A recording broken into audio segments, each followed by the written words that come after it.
ముఖ్యముగా మొదటగా మరి ఈరోజు దేవుడు కృప చూపించి ఉన్నారు. ఆయన చిత్తములో సాక్ష్యం చెప్పుటకు ఈరోజు ఇక్కడికి నడిపించి ఉన్నారు. అందును బట్టి ఆ దేవాది దేవునికి మొదటగా మహిమ చెల్లిస్తున్నాను. హల్లెలూయా.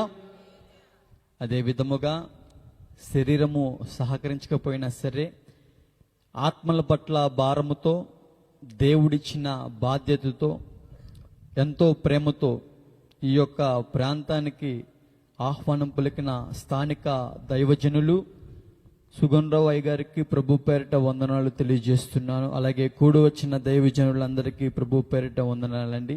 అదే రీతిగా ఇక్కడ ఈ యొక్క ప్రాంగణంలో విచ్చేసిన ప్రతి ఒక్కరికి ప్రభు పేరిట వందనాలు తెలియజేస్తున్నాను. సాక్ష్యము నిజముగా పలకవాలి కాబట్టి నేను ఉన్నదే ఈరోజు మీ ముందు పంచుకుంటాను. దయచేసి నన్ను ఎవరు తప్పుగా భావించొద్దు. అయ్యగారంతా అర్హత అయితే ఇక్కడ ఉన్న వ్యక్తికి ఇంకా రాలేదు. నేను స్టార్టింగ్లో ఈ మీటింగ్ వచ్చినప్పుడు చక్కగా ఆ మూల కూర్చొని దేవుణ్ణి ఆరాధించుకుంటూ ఉన్నాను. దైవజనులు ఇక్కడికి ఆ ప్రదేశం నుంచి ఈ విలువలేని వాడిని ఇక్కడ నిలబెట్టారు. అందుని బట్టి దేవునికి మహిమ చెల్లిస్తున్నానండి. మరి దేవుని యొక్క సేవలో ఒక పాత్రగా సజీవ సాక్షిగా దేవుడు ప్రస్తుతానికి వాడుకుంటున్నారు. మరి నేనైతే యోగ్యుని కాదు.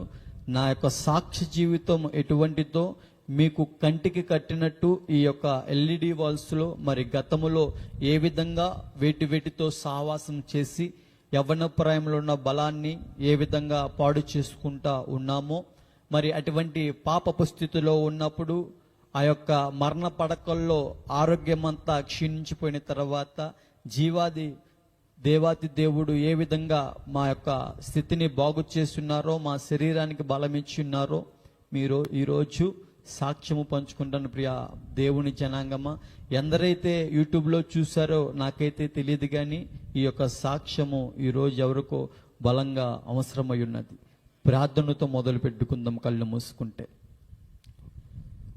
ప్రియమైన తండ్రి, గొప్ప దేవుడా, అర్హత యోగ్యత లేని వారం నాయన ఇక నిలబడి మాట్లాడుతున్నాం. దేవా, మనిషి ఆలోచన మనిషి బలమైతే ఉపయోగం లేనిదే. మీ యొక్క ఆత్మతో నడిపించండి. ఆత్మ తండ్రి, గతములో చేసిన అతిక్రమములు ఏ విధంగా ఇక్కడ మమ్మల్ని ఒప్పిస్తూ ఉంటున్నారో, అతిక్రమ బంధకాల్లో ఇంకా బందీలు అయిపోయి ప్రభువా విడుదల లేక ఉన్నవారితో ఈరోజు మీరు మాట్లాడండి నాయన. వినగలే చెవులు, గ్రహించగలే మనసు ప్రతి ఒక్కరికి దయచేయండి.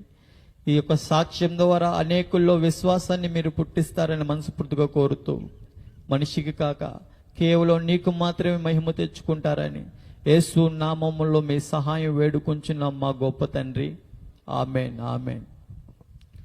మంచిది.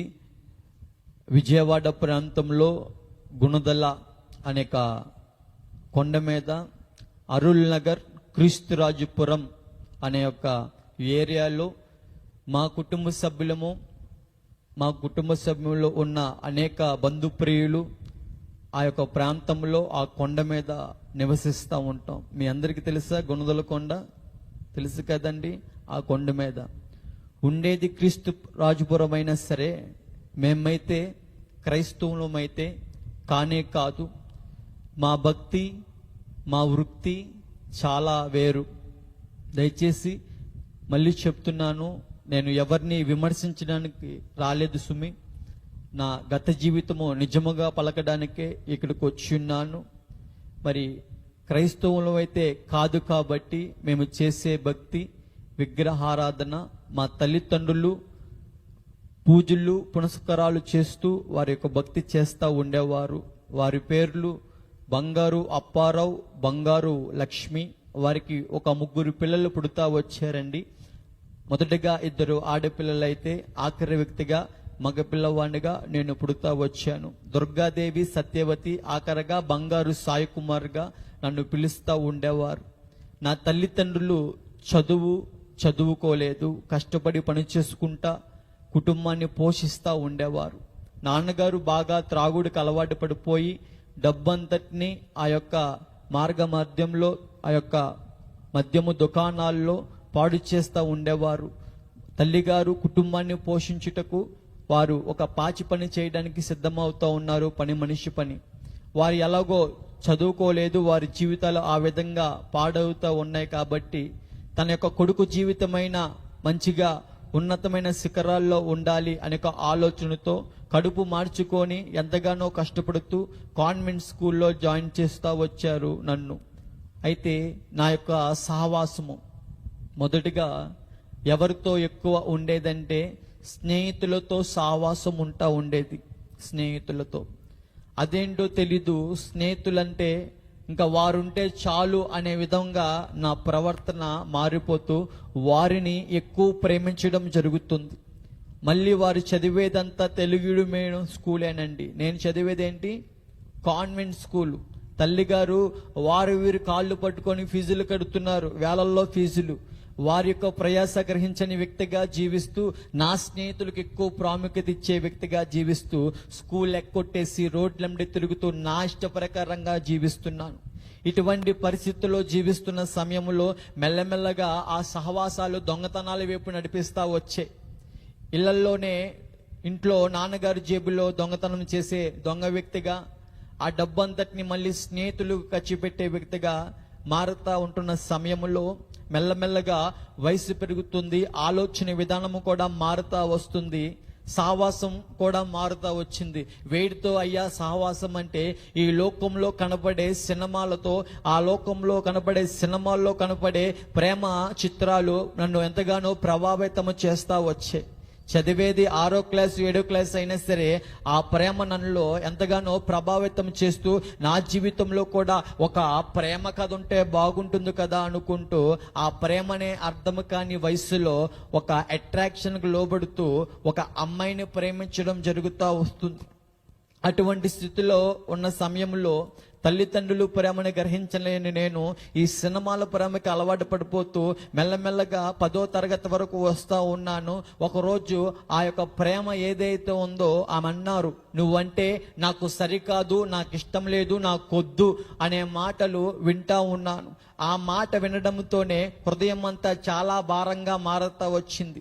ఇటువంటి మాటలు ఎక్కువ బలముగా ఎక్కడ బాగా వింటా ఉన్నానంటే సినిమాల్లో పదే పదే ప్రేమ విఫలమైపోయే సన్నివేశాలు అనేకంగా చూసి ఉన్నాను. కాబట్టి ఆ ప్రేమ విఫలమైపోతున్నప్పుడు ఆ యొక్క యవనస్తుడైన ఆ యొక్క సినిమా హీరో గారు ఏ విధంగా అయితే ప్రవర్తిస్తారో, ఏ విధంగా అయితే కలవరపడతారో, ఏ విధంగా అయితే వేదన చెందుతారో అటువంటి సన్నివేశాలు కూడా నా నిజ జీవితంలో ప్రేమ విఫలమైపోతే నేను కూడా ఆ విధంగా ప్రవర్తించడం, ఆ ప్రభావితం నాలో ఎంతగానో పనిచేయడం మొదలు పెడతా ఉన్నది. ఇటువంటి సమయంలో సమాధానము కావాలి, టెన్షన్ పోవాలి, అయ్యో నాలో ఎంతో బాధ ఉంది అనేక ఆలోచనలతో నా స్నేహితుల దగ్గరికి వెళ్తా ఉన్నాను. నేను మనుషులు అన్నారు ఏమనో తెలుసా, అరే టెన్షన్గా ఉంది ఏం చేయాలయ్యా అంటే, టెన్షన్గా ఉందా సిగరెట్ తాగితే టెన్షన్ పోతుందని వాళ్ళు సలహా ఇస్తా వచ్చారు. అదే విధంగా ఆ హీరో గారు కూడా అదే చేస్తున్నారు, మత్తు పదార్థాల దగ్గరికి పరిగెడుతున్నారు. సినిమాలో ఆ యొక్క అవయవాలు పాడు చేసే ఆ యొక్క వ్యసనాల వైపు చూపిస్తున్నారు. ఏమీ ఆలోచించకుండా నాకు కూడా సమాధానం ఇస్తాయా అనే ఒక భ్రమ ఆలోచనలో వాడితో వ్యసనాలతో సావాసం చేస్తూ ప్రేమ విఫలమైపోయింది. కాబట్టి ఇంకా నేను ఎవరికి నచ్చినట్టు కాకుండా నాకు నచ్చినట్టుగా నేను జీవించాలి అనే ఒక అహంకారం నాలో ఏలుబడి చేయడం మొదలవుతూ ఉంది. ఆ సమయంలో బెజవాడ బ్యాడ్ బాయ్ సాయి అనే ఒక పేరు పెట్టుకోవడం జరిగిందండి. తల్లిదండ్రులు ఎంతగానో వారు ప్రేమతో పెట్టిన పేరు బంగారు సాయి కుమార్. ఆ మాటని, ఆ పేరుని నేను వేరుగా మార్చి వేసుకుంటూ ఒక రకమైన డాంబికమైన జీవితంలోకి వెళ్తూ బ్యాడ్ బాయ్ సాయి అంటే చెడ్డ అబ్బాయి సాయి.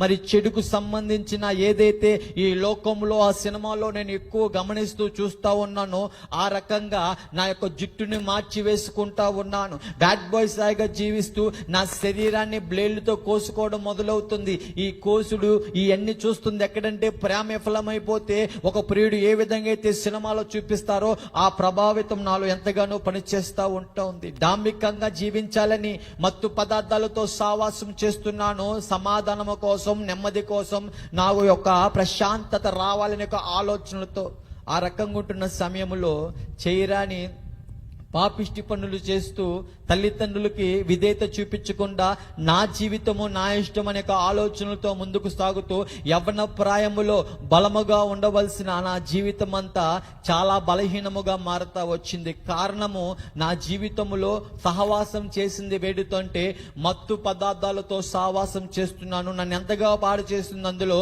గంజాయి అనే మాదక ద్రవ్యం అండి.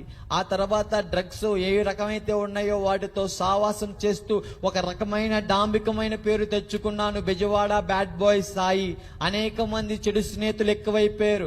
ఫేస్ లో టిక్ టాక్ లో అనేక మంది స్నేహితులు ఎక్కువైపోతా ఉన్నారు. మంచివారైతే కానే కాదు గాని అందరూ దొంగలు, దోపిడీగాళ్ళు, బ్లేడ్ బ్యాచ్, ఇంకా ఇతరమైన పోలీస్ స్టేషన్ లో పలు కేసులు ఏమైతే ఉంటాయో అటువంటి వారితో సావాసం చేస్తూ దొంగతనాలు చేసుకుంటూ గంజాయి దూర ప్రాంతాల నుంచి విజయవాడ ప్రాంతాలకు తరలిస్తూ అనేక మంది యవనస్తుల యొక్క శరీరాలు పాడు చేసే వ్యక్తులుగా మేము జీవిస్తున్నాం. అదే విధంగా తన కొడుకును చూస్తుంది మా తల్లిగారు. తన కొడుకు తన కళ్ళ ముందే పాడైపోతుండగా ఎంతగానో కన్నీరు పెడుతున్నారు ఆమె.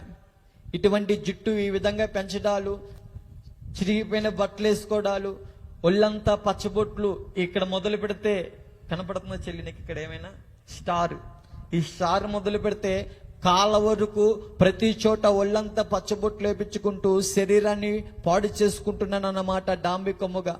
మరి మా తల్లి గారు పూజలు పునస్కారాలు చేసే ఒక ముత్తైదు ఏ పేరంటమైనా సరే ఏమే మొదటిగా ఉండాలి. అటువంటి ఆమె ఏ ఒక్క ఫంక్షన్కి వెళ్ళినా ఏ పేరంటానికి వెళ్ళినా సరే తలదించుకొని ఆమె ఇంటికి వస్తున్నారు. కారణం తన కొడుకు ఆ విధంగా ప్రవర్తిస్తున్నాడండి. ఎందుకంటే తల్లిదండ్రులను కూడా హింసించే వ్యక్తిగా మారుతున్నాను నేను. మత్తుతో సావాసం చేశాక తల్లి యొక్క ప్రేమ అర్థం కావట్లేదు, తండ్రి యొక్క ప్రేమ అర్థం కావట్లేదు. వారు ఏ విధంగా నన్ను కన్నారో, నన్ను పెంచారో, వారు ఏ విధంగా వారి యొక్క కడుపులు మార్చుకొని ఫీజులు కట్టి ఉన్నారో అవి ఏమీ గ్రహించకుండా తల్లిని కొట్టే వ్యక్తిగా, తండ్రిని కొట్టే విధంగా, వారిని తిట్టే వ్యక్తిగా అటువంటి మూర్ఖమైన స్వభావనాలు వెలుబడి చేస్తూ బ్యాడ్ బాయ్ సాయి అని విర్రవిగుతున్నానండి.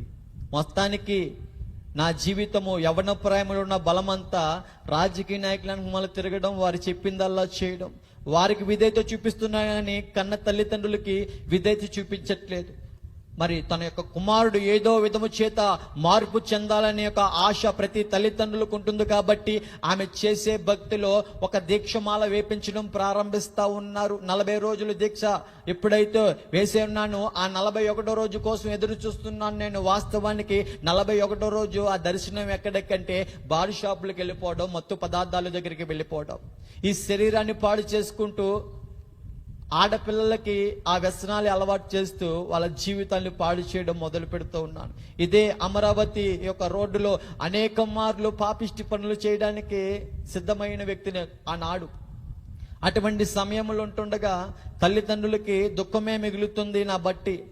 అయితే కుటుంబ సభ్యులు అంటున్నారు, మీ అమ్మకి మీ నాన్నగారికి మంచి పేరుందయ్యా, ఆ పేరును మొత్తం నువ్వు పోగొట్టుకో, పాడు చేస్తున్నావు, అసలు నీ బట్టి వారు ఎంత శోభిస్తున్నారో తెలుసా అని ఎన్ని మార్లు చెప్పినా సరే వారి మాటలు లెక్క చేయకుండా నా జీవితం అనే విర్రబెగుతనం. స్నేహితులు ఎక్కువైపోయారు, డాంబికమైన జీవితం ఎక్కువైపోయింది, అలాగే ఈజీ మనీ డబ్బు కూడా ఎక్కువైపోయింది, అక్రమంగా సంపాదించే డబ్బు కూడా ఎక్కువైపోయింది.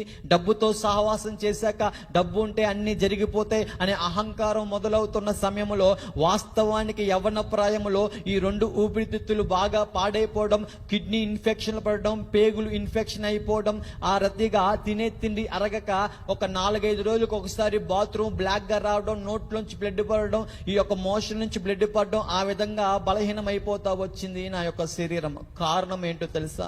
మత్తు పదార్థాలతో సావాసం చేశా. సినిమాలు చూస్తున్నాను కానీ సినిమాలకు ముందు వచ్చే ఆ యొక్క ఏముంటాయండి హెచ్చరికలు, పొగ తాగుట, మద్యము తాగుట ఆరోగ్యానికి హానికరమయ్యా, తాగమాక నాయనా అని చక్కగా కనపడతాయి కదా.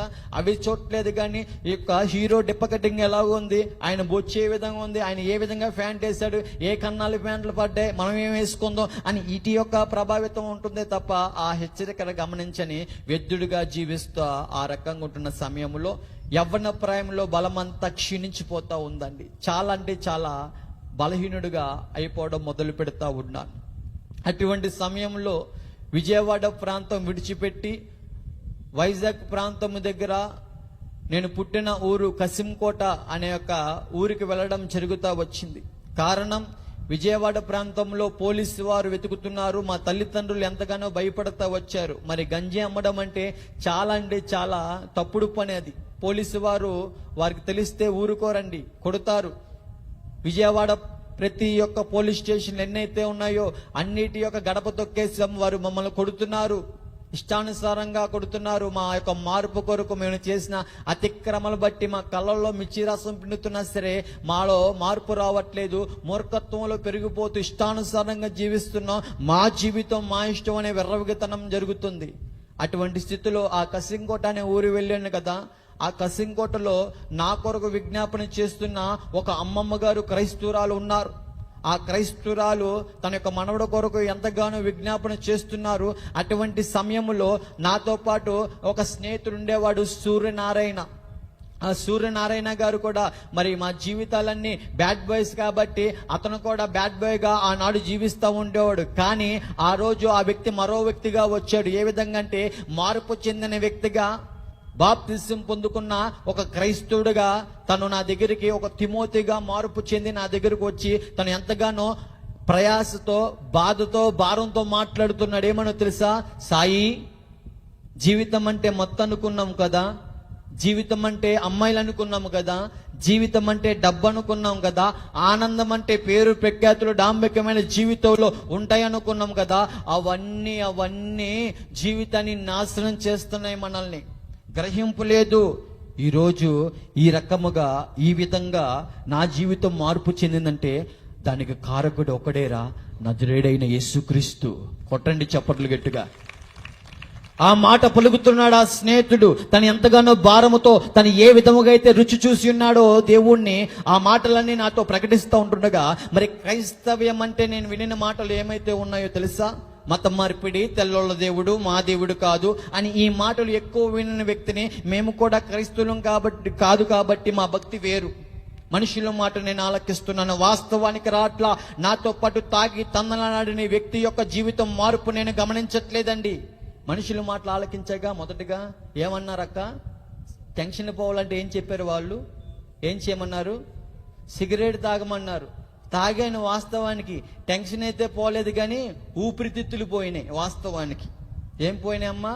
టెన్షన్ పోదు తమ్ముడా, నువ్వు అనుకుంటున్నావు గుప్పు నువ్వు వదులుతున్నావు కదా, టెన్షన్ అయితే పోదు, బాధ అయితే పోదు, స్టైల్ అనుకుంటున్నావు కానీ ఈ యొక్క లోపల ఉన్న అవయవాలంతటినీ పాడు చేయడం మొదలు పెడతా ఉంటాయి. అవి అనుభవంతో చెప్తున్నాను, దయచేసి ఆలకించు.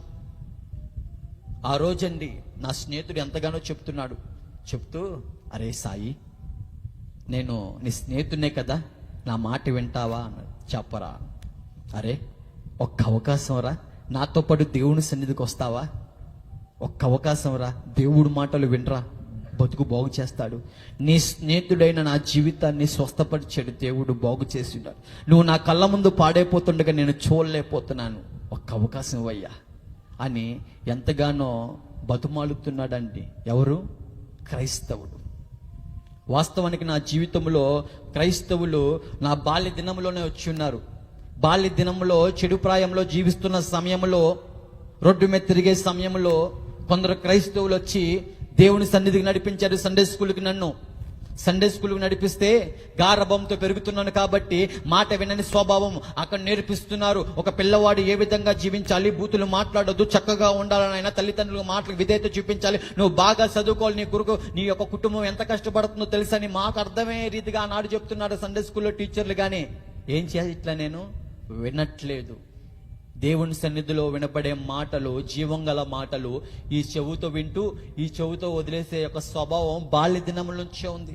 వారవలేనితనం పక్కన వ్యక్తికి ఏదైనా ఉంటే నాకెందుకు ఇవ్వలేదని ఒక వారవలేనితనం ఆ సమయంలోనే ఇంత రాయ సండే స్కూల్ మీద విసిరేసి గిఫ్ట్ ఇవ్వలేదనే కారణంతో బయటకు వచ్చేసాను. ఇక్కడ నేను తృణీకరించింది దేవుని సన్నిధిని కాదు, మరి ముఖ్యంగా దేవునిది నేను తృణీకరించాను. ఆ తర్వాత అదే విధంగా చెడు ప్రాయములో యవన ప్రాయంకి వచ్చిన తర్వాత మళ్ళీ పాడైపోతున్న వ్యక్తి దగ్గరికి ఎవరు వచ్చారండి? క్రైస్తవులు వచ్చారు. ఆయన అంటున్నాడు, నా స్నేహితుడు, ఒక్క అవకాశం అయ్యా. నేను అంటున్నాను, నా ఫ్యాన్ ఆపేను లేకపోతే సౌండ్ వస్తుంది. నేను అంటున్నాను, ఒరే మా తల్లిదండ్రులు భక్తి ఏంటి, మేము చేసే భక్తి ఏంటి, నువ్వెలా చెప్తున్నావు, మాకు తెల్లలో దేవుడి గురించి చెప్తున్నావా, రే హల్లెలూయా బ్యాచ్గా అని మాట్లాడుతున్నాను నేను అహంకారముతో. ఎవరిని విమర్శించడానికి కాదు సుమి. మరి మా భక్తి వేరు కాబట్టి సోమవారం వస్తే మా భక్తి వేరు, శివరాత్రి వస్తే మా భక్తి వేరు. ఇదే యొక్క ప్రకాశం బ్యారేజ్ మీద మా యొక్క భక్తి వేరు.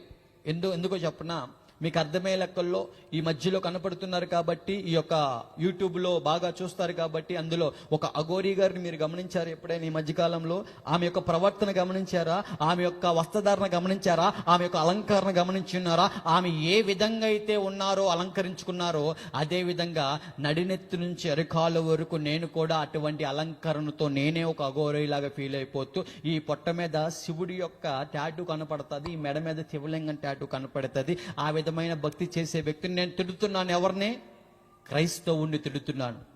నీ దేవుడు నీ గొప్ప, నా దేవుడు నా గొప్ప, ఏంట్రా తెల్లోళ్ళ దేవుడి గురించి చెప్తున్నావు అనే విషయాల నుంచి ఆ విధంగా మాట్లాడుతున్నాను. ఆయన అంటాడు ప్రయాసతో భారంతో, అరే మతాలు మార్చడానికి రాలేదురా దేవుడు, పాడైపోయిన మనుషుల్ని బాగు చేయడానికి వచ్చాడు. కొట్టండమ్మా చెప్పట్లేదు. మతాలు మార్చడానికి రాలా, జీవితాన్ని బాగు చేయడానికి వచ్చిన్నాడు. మతాలు మార్చడానికి రాలా, మనసుల్ని బాగు చేయడానికి వచ్చిన్నాడు. సాయి నీతోనే జీవించగదా పాపిష్టి జీవితం, ఆ పాప బంధకం నుంచి విమోచించడానికి వచ్చాడు ఆయన. కొట్టండి చెప్పట్లు ఒకసారి. ఆ విధంగా మాట్లాడుతుంటే మరి కోపం వస్తూ ఉంటుంది కదా, చాలా తిడతా ఉండేవాడిని. 24వ తారీఖు డిసెంబరు నేను పుట్టి ఉన్నాను. 25వ తారీఖు ఏంటండి తర్వాత రోజు? అందరూ ప్రపంచమంతా జరుపుకునే దినం, అది చక్కటి దినము. అహంకారంతో మాట్లాడుతున్నాను. ఒరే క్రైస్తవుడా, 24వ తారీఖు ఫస్ట్ నేను పుట్టాకారా, 25వ తారీఖు తర్వాత మీ దేవుడు పుట్టాడు, ఫస్ట్ ఎవరు? నేను, సెకండ్ ఆయన అని ఈ విధమైన ఎక్కిరింపులు. బాకా సౌండ్ లోంచి ప్రార్థనలు వినపడుతున్నాయి. ఆ ప్రార్థనలని హేళన చేస్తున్నాను. ఈ పాపిని ఆ పాపిని క్షమించు అంటున్నాను. ఎంతో మంది కన్నీరు కారుస్తున్నారు ప్రాంతం కొరకు, అందులో పాడైపోతున్న యవనస్తుల కొరకు, అందులో నశించిపోతున్న ఆత్మల పట్ల ఎంతగానో కన్నీరుతో ప్రార్థన చేస్తుంటే ఆ ప్రార్థన గ్రహించకుండా వారిని ఇబ్బంది పెట్టే రకంగా మారుతా వచ్చానండి. బంధుప్రియులందరూ అంటున్నారు, ఎరా నీతో పాటు తాగినోడు కదా సూర్య, తన బ్రతుకు ఏ విధంగా మారింది అనుకున్నావు? మా కళ్ళతో మేము చూస్తున్నాం. తన ప్రవర్తన మారింది, తన చూపు మారింది, తన ఆలోచన మారింది, తన డ్రెస్సింగ్ స్టైల్ మారింది. నీలా బొక్కల వ్యాండ్లు వేసుకోవట్లా. అయ్యా ఆయనతో పాటు ఎక్కడికి వెళ్ళు, దేవుని మందిరానికి వెళ్ళరా, మా మాట ఏమనయ్యా అనుకుంటూ వారు అడుగుతున్నారండి. ఒకరోజు నేను హాస్పిటల్ చుట్టూరు తిరగడం ప్రారంభిస్తున్నాను. ఎందుకో తెలుసా? శరీరం అంతా ఎలా అయిపోయిందమ్మా, బలహీనముగా అయిపోయింది. 25 సంవత్సరాలకి ఎలా అయిందంటే, ఒక 60 సంవత్సరాలకి ముసలి వ్యక్తికి ఏది విధమైన రోగాలు ఉంటాయో అవన్నీ మీదొచ్చి పడతా ఉన్నాయన్నమాట. నడినెత్తి నుంచి అరికాలు వరకు స్కానింగ్ చేస్తుంటే ఎలా ఉంది? శరీరం అంతా పాడైపోతా ఉంది. కారణము మత్తు పదార్థాలు అనే విత్తనం విత్తేను నా జీవితంలో అనారోగ్యం అనే పంట కోయడం జరుగుతూ ఉంది. అటువంటి పరిస్థితుల్లో ఉన్న సమయంలో అన్ని ద్వారాలు అయిపోయినాయి, అన్ని హాస్పిటల్ అయిపోయినాయి. వారిచ్చే కోర్సులు మింగుతున్నాను, వారం వారం ఎంతని కోర్సు మింగుతున్నాను, కానీ మత్తు పదార్థాలు మాత్రం ఆపట్లేదు. ఒకసారి ఇవి మింగుతున్నాను, మరోసారి అవి మింగుతున్నాను. ఎందుకంటే వాటికి ఎంత బానిసనైపోయిన వ్యక్తిగా జీవిస్తున్నాను. అవి లేకపోతే నా రోజు గడవదు అన్నట్టుగా నా ఆలోచన మారిపోతా ఉండగా, ఒక ఆదివారం పూట అన్ని దిక్కులు ముగిసిపోయినాయి. రావాల్సింది ఎక్కడికి వచ్చాను? దేవుని సన్నిధికే రావాల్సి వచ్చింది. హల్లెలూయా. దేవుని సన్నిధికే వచ్చి ఉన్నాను. దేవుని సన్నిధిలో దైవజనులు ప్రయాసతో మాట్లాడుతున్నారండి. ఏమన్నా తెలుసా? అయ్యా బ్రతుకుని బాగు చేసుకో, హృదయపూర్వకంగా దేవుని తట్టు తిరుగు, మీకోసం కన్నీరు కారుస్తున్నాం, మీకోసం ప్రార్థన చేస్తున్నాం, ఈ ప్రాంతం పట్ల నశించిపోతున్న ఆత్మల పట్ల ఎంతగానో ఆయన పాదాలు పట్టుకొని గోజాడుకుంటున్నాం బాబు అని ఎంతగానో ప్రయాసతో మాట్లాడుతుంటే, దైవజనులు విలువ తెలియని ఒక మూర్ఖుడిగా ఇదే నోటితో పచ్చి బూతులు తిడుతున్నాను దైవజనుల్ని. విజయవాడ ప్రాంతంలో మేముండే ఏరియాలో ఒక దైవజనుడు ఉండేవారు. లోకానుసారంగా జీవిస్తున్న సమయంలో ఆయన కుటుంబంతో ఎక్కువ సమయం గడిపేవాడు కాదండి. దైవజనుడి గురించి చెప్తున్నాను వినండి. కుటుంబంతో ఎక్కువ సమయం గడిపేవాడు కాదు. అర్ధరాత్రి వస్తూ ఉండేవాడు పరిచర్య ముగించుకొని. తిండి సమయానికి తినరు. తిండి టైంకి తింటారమ్మా? అబ్బే తినరు. ఉపవాసాలతో వాళ్ళ శరీరాలు వాళ్ళు నలకొట్టుకుంటూ ఇంటికి వస్తుంటే, నేను అర్ధరాత్రుల పూట దొంగతనాలు చేసుకుంటూ రోడ్ల మీద తిరిగే వ్యక్తినైనా నేను ఇదే నోటితో పచ్చి బూతులు తిడుతున్నాను. వారు మంచి చెప్పారా చెడు చెప్పారండి? నాకు బ్రతుకు మార్చుకోయ్యా అన్నారు. మంచా చెడా? మంచే కదా. ఆ మంచి చెప్పే వారిని వారి పడే ప్రయాస గ్రహించక ఇదేనో దృష్టానుసారంగా వారిని బాధ పెడుతున్నానండి ఆ రకంగా. అందుకే వారి మధ్యలో కూర్చోవాలంటే నాకు ఎంతగానో మనసు ఒప్పదు. మీ మధ్యలోనూ కూర్చోవాలనిపిస్తూ ఉంటుంది నాకు ఎప్పుడు వచ్చినా. ఆ రోజు ఆ విధంగా అహంకారంతో రెచ్చిపోతున్న సమయంలో దైవజనులు ఏం చేస్తున్నారు? నా కొరకు ప్రార్థన చేస్తున్నారు, కన్నీరు కారుస్తున్నారు. ఆ నశించిపోతున్న ఆత్మ పట్ల ఎంతగానో భారముతో వారు ఎంతగానో బాధ్యతో వారు నాతో మాట్లాడుతున్నారు. అయ్యా, హృదయపూర్వకంగా దేవుని తట్టి తిరుగు, నమ్ము. ఏం చూస్తావు నువ్వు? కార్యము చూస్తావు నాయన. నీ కోసం మేము కన్నీరు కారుస్తున్నాం. నీ ఇసన చేస్తున్నాడు. నీ కుటుంబంలో మీ అమ్మమ్మ నీ కొరకు ప్రార్థన చేస్తుంది, నువ్వు బాగుపడాలని. కానీ నేను మాత్రం అవి పట్టించుకోవట్లా. దేవుని సన్నిధికి వస్తూ మరి ముఖ్యంగా చేయవలసిన ఆ సహవాసము, పరిశుద్ధులతో సహవాసం చేయాలా, దేవునితో సహవాసం చేయాలా, దైవజనులకు సహకారంగా ఉండాలా. అయితే నేనంతా లోకంలో వ్యసనాలతో బంధింపబడిపోయిన వారితో సహవాసం చేస్తున్నాను. ఏ ప్రాంతంకి వెళ్ళినా స్నేహితులు కాబట్టి ఆ రోజు రానే వచ్చింది ఒక ఫోన్ కాల్. దేవుని సన్నిధిలో దేవుడి మాటల్ని ఆలకించకుండా నేనేం చేస్తున్నాను తెలుసా? ఫోన్లు నొక్కుంటున్నాను. అక్కడ బ్రతుకుని బాగు చేసుకునే మాటలు, నిత్య జీవపు మాటలు, బ్రతుకుని వెలిగించే మాటలు, ఆహ్లాదకరమైన మాటలు, విశ్వాసం కలిగించే మాటలు దైవజనుల నోట దేవుడు మాట్లాడుతుంటుంటే ఏమి పట్టించుకోకుండా ఈ చెవితో వింటూ ఈ చెవితో వదిలేస్తూ ఫోన్ నొక్కుంటున్నాను. పనికిరాని లైకుల కోసం, కామెంట్ల కోసం పిచ్చెక్కిపోతున్నాను. ఈ లోకంతోనే ఉంది నా యొక్క హృదయం, ఆలోచనలు అంతా తప్ప దేవుని సన్నిధిలో ఉన్నాను కానీ ఆబ్సెంట్ వాడిగా జీవిస్తున్నాను నేను. ఆ రోజు లోకంలో తిరిగేవారు ఫోన్ చేశారు. మాటలు వినపడుతున్నాయి. దైవజనులు ప్రయాసతో గుండెలు బాదుకుంటూ అయా చెవి గలవాడు వినుగాక అంటుంటే, ఆ చెవులు ఉన్నవాడినైనా నేను ఏం వినకుండా, వారికి ఎటువంటి వాళ్ళు విలువ ఇవ్వకుండా దేవుని సన్నిధి విడిచిపెట్టి నేను ఆ రోజు బయటికి పోయాను. వెళ్ళింది ఎక్కడికో కాదు, మరణ ఛాయల్లోనికి వెళ్ళిపోయాను నేను. ఆ మరణ ఛాయలు ఎటువంటిగా ఉందంటే, కారు డ్యామేజ్ అయింది. ఆ కారులో మత్తులో తూలిపోతున్నాం. మాకు అందరికీ మేము అనుకుంటున్నాం, మేము ఎంజాయ్ చేస్తున్నాం అనుకుంటున్నాం. కానీ అరకు లోయల్లో కారు ఆ విధంగా డ్యామేజ్ అయిపోయింది. అందులో ఉన్నవారు ఏమవుతారక్క? ఏమనుకుంటారు? ఆ ఫోటో చూసి అందరూ చచ్చిపోయి ఉంటారు వీళ్ళు అనుకున్నారండి. వాస్తవానికి అందులో ఉన్న 6గురైన మాలో ఎవరికి చిన్న గీత కూడా పడలేదు, క్షేమంగా ఉన్నాం. అయితే నేను ఆ రోజు అంటున్నాను, ఇదంతా నా సుడయున్నది, ఇదంతా నా లక్కయున్నది, ఇదంతా నా అదృష్టమయ్యున్నది అనుకుంటూ అహంకారముతో నాలో నేనే ఆ విధంగా మాట్లాడుకుంటూ అదే ఫోటో తీసుకెళ్లి క్రైస్తవుడు చూపిస్తే నా స్నేహితుడు ఏమంటున్నాడో తెలుసా? ఎరా, నువ్వు బ్రతుకున్నావంటే నీ లక్క, నువ్వు బ్రతుకున్నావంటే నీ యొక్క అదృష్టమా, నువ్వు బ్రతుకున్నావంటే నీ యొక్క సుడే. సాయి, నీ అదృష్టం కాదు అది, నీ సుడి కాదు, నీ యొక్క లక్కు కూడా కాదు. ఏంటి మరి? దేవుని కృప ఉన్నది. నువ్వు ఇంకా సజీవ లెక్కలో ఉన్నావంటే దేవుని కృప ఉన్నదిరా. దేవుడు అవకాశం ఇస్తున్నాడు. దీపం ఉన్నప్పుడు ఇంటిని చక్కబెట్టుకోమంటున్నాడు దేవుడు. దయచేసి నా మాట విను సాయి, నువ్వు నశించిపోవడం నాకు ఇష్టం లేదురా, నా మాట వినరా అనుకుంటూ మాట్లాడుతున్నాడు ఆ స్నేహితుడు, క్రైస్తవుడు. ఎంత చెప్పినా సరే చెవిటోడు ముందు శంఖ మోదినట్టుగా నేను ప్రవర్తిస్తున్నాను. నా లెక్క అంటున్నాను. ఆయన అంటాడు, నీ లెక్క కాదయ్యా, ఇగో నీ యొక్క ప్రాంతములో నీ కొరకు ప్రార్థన చేస్తున్న స్థానిక దైవజనుల యొక్క ప్రార్థన నీ వెనకమల కంచిగా ఏలుబడి చేస్తుందయ్యా.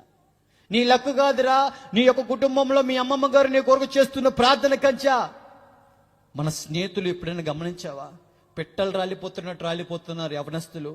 అందరూ వాళ్ళే వెళ్ళిపోతున్నారు రా సాయి. నువ్వు కూడా ఆ బైక్ రైడింగ్ లో మరణించవలసిన వ్యక్తివే, గా మరణించవలసిన వ్యక్తివే. ఇదే ఒక అమరావతి రోడ్లోకి వచ్చి బైకులు స్టంట్లు చేస్తూ ఉండేవాళ్ళవండి. మొన్నటి వరకు చేశారు, ఇప్పుడు పోలీస్ కేసు పెట్టారు కాబట్టి ఎవరు చేయట్లా యవనస్తులు. ఆ విధంగా ర్యాష్ డ్రైవింగ్ చేస్తూ ఇదంతా మా స్కిల్ అంటున్నామండి. తలకేలు పగిలిపోయి చచ్చిపోతున్నారు తమ్ముడు. మా స్నేహితులు బుర్రలు పడి బయటకు వస్తున్నాయి, మెదళ్ళు పడి బయటకు వస్తున్నాయి. మేక మెదడు చూసావా? అలా కనపడేవి మెదల్లో మా స్నేహితులు. ఈ కళ్ళతో చూసి అమ్మో అంటున్నాం కానీ మళ్ళీ మాది ఎలా ఉంది, కుక్కతో ఒక వంకర వాళ్ళే తోలుతున్నాం. మళ్ళా అమ్మో అంటున్నాం. వాళ్ళ యొక్క శవాల మీద వాళ్ళ తల్లిదండ్రులు పడి ఏడుస్తున్నారు. అయ్యో కొడుకా ఏంట్రా అనుకుంటూ కన్నీరు మున్నీరు అయిపోతున్నారు. బాగానే తీసుకెళ్తున్నాం మనం. అబ్బో బైక్ ర్యాలీలు అనుకుంటూ, ఈరోజు మా ఫ్రెండ్ ఒకడు చనిపోయాడు విజయవాడలో. అనేక మంది వచ్చారు, బైక్ ర్యాలీలు అనుకుంటూ వచ్చారు. కానీ ఏం ఉపయోగం? తర్వాత రోజు ఎవడికి గుర్తున్నాడు ఆ స్నేహితుడు? వాస్తవానికి చివరి శ్వాస వరకు బాధపడేది ఎవరు? తల్లిదండ్రులు. తల్లిదండ్రుల యొక్క బాధ, వారి శోభ గ్రహించకుండా నా ఇష్టం విర్రవిగాను కదా, వారిని దూషించేవాడిగానే జీవిస్తున్నాను, వాస్తవానికి మరణఛాయల్లో నడుస్తున్నాను, గ్రహింపలేదు. దేవుని సన్నిధికి వస్తున్నా, ఆదివారం వస్తే వైట్ షర్ట్ వేసుకుని వస్తున్నానండి. వాస్తవానికి వేషధారణ బతుకు, హృదయమంతా కుళ్ళు కుతంత్రాలు. వైట్ షర్ట్ వేసుకుని మాత్రం ఎక్కడికి వచ్చేస్తున్నానండి? దేవుని మందిరానికి వచ్చేస్తున్నాను. యేసయ్య యొక్క ఘనమైన నామాన్ని ఉచ్చరిస్తున్నారు. ఆ యొక్క నామములో ఉన్న శక్తిని గ్రహించి, యేసయ్య యొక్క ఘనమైన నామం ఆరాధనలో అందరూ ఎంతగానో ఆత్మలో పరవశిస్తుంటే నేను ఎంతసేపు పెదాలతోనే సూచించే వ్యక్తిగా ఉండిపోతున్నాను. ఆరాధనలో ఉన్న శక్తిని గ్రహింపలేదు. నేను కూడా భక్తి చేస్తున్నాను యొక్క భ్రమలో వాస్తవం అనుకున్నానండి. యేసయ్య అంటున్నాను, బూతు మాటలు మాట్లాడుతున్నాను. యేసయ్య అంటున్నాను, మందును చుట్ట తాగుతున్నాను. యేసయ్య అంటున్నాను, మళ్ళీ పాపిష్టి పనులన్నీ చేసేస్తున్నాను. మళ్ళీ వైట్ షర్ట్ వేసుకొని ఏమీ ఎరగని వాడిగా వచ్చి వాళ్ళ దగ్గర నా కోసం ప్రార్థన చేయండి అయ్యా అంటున్నాను. మళ్ళీ 4 గోళ్ళ మధ్య ఎలా మామూలు పాపిష్టి పనులండి, నన్నెవరు చూస్తున్నారు? మా అయ్యగారు చూస్తున్నారా అనుకుంటూ దేవుడు వాళ్ళకి అన్నీ చూపిస్తారు. మనం ఏమి చేస్తున్నామో 90mm స్క్రీన్లో ఖచ్చితంగా దేవుడు వారికి చూపిస్తారండి. కానీ అవి తెలిసినా కూడా దైవజనులు ఏం చేస్తారు? నా మాట వినయ్య ప్రేమతో గద్దిస్తున్నారు. ఆ గద్దింపుకి నేను లోబడట్లేదు. ఆ విధంగా జీవిస్తూ 2 పడవల మీద కాలు వేస్తూ నా ఇష్ట ప్రకారంగా జీవిస్తున్న సమయంలో ఇవన్నీ ఎవరు చూస్తున్నారండి? నా పక్కనుండే నన్ను గమనించే స్నేహితుడు, క్రైస్తవుడైన నా స్నేహితుడు తిమోతి. వాస్తవానికి ఈరోజు ఆయన పెళ్ళండి వైజాగ్లో. అక్కడ లేని నేను దేవుడి పనిలోనే ఉన్నాను. నాకు అదికంటే ఇదే ముఖ్యం. హల్లెలూయా, దేవునికి మాత్రమే మహిమ. అయితేనండి నా స్నేహితుడు గమనిస్తూ ఎన్నో అయ్యగారి దగ్గర ఒకలా జీవిస్తున్నావు, 4 గోళ్ళ మధ్యలో ఒకలా జీవిస్తున్నావు. ఇగో నువ్వు వైట్ షర్ట్ వేసుకుని వస్తున్నావు, కానీ నిన్ను చూసి అందరు తిరుగుతున్నారు. సాయి ఆడు పైన పాటారం లోన్ల అట్టారం గాడాడు, ఆడి గురించి మాకు తెలియదా అంటున్నారా? నీ బట్టి నీకు కాదు అవమానం. ఎవరికి?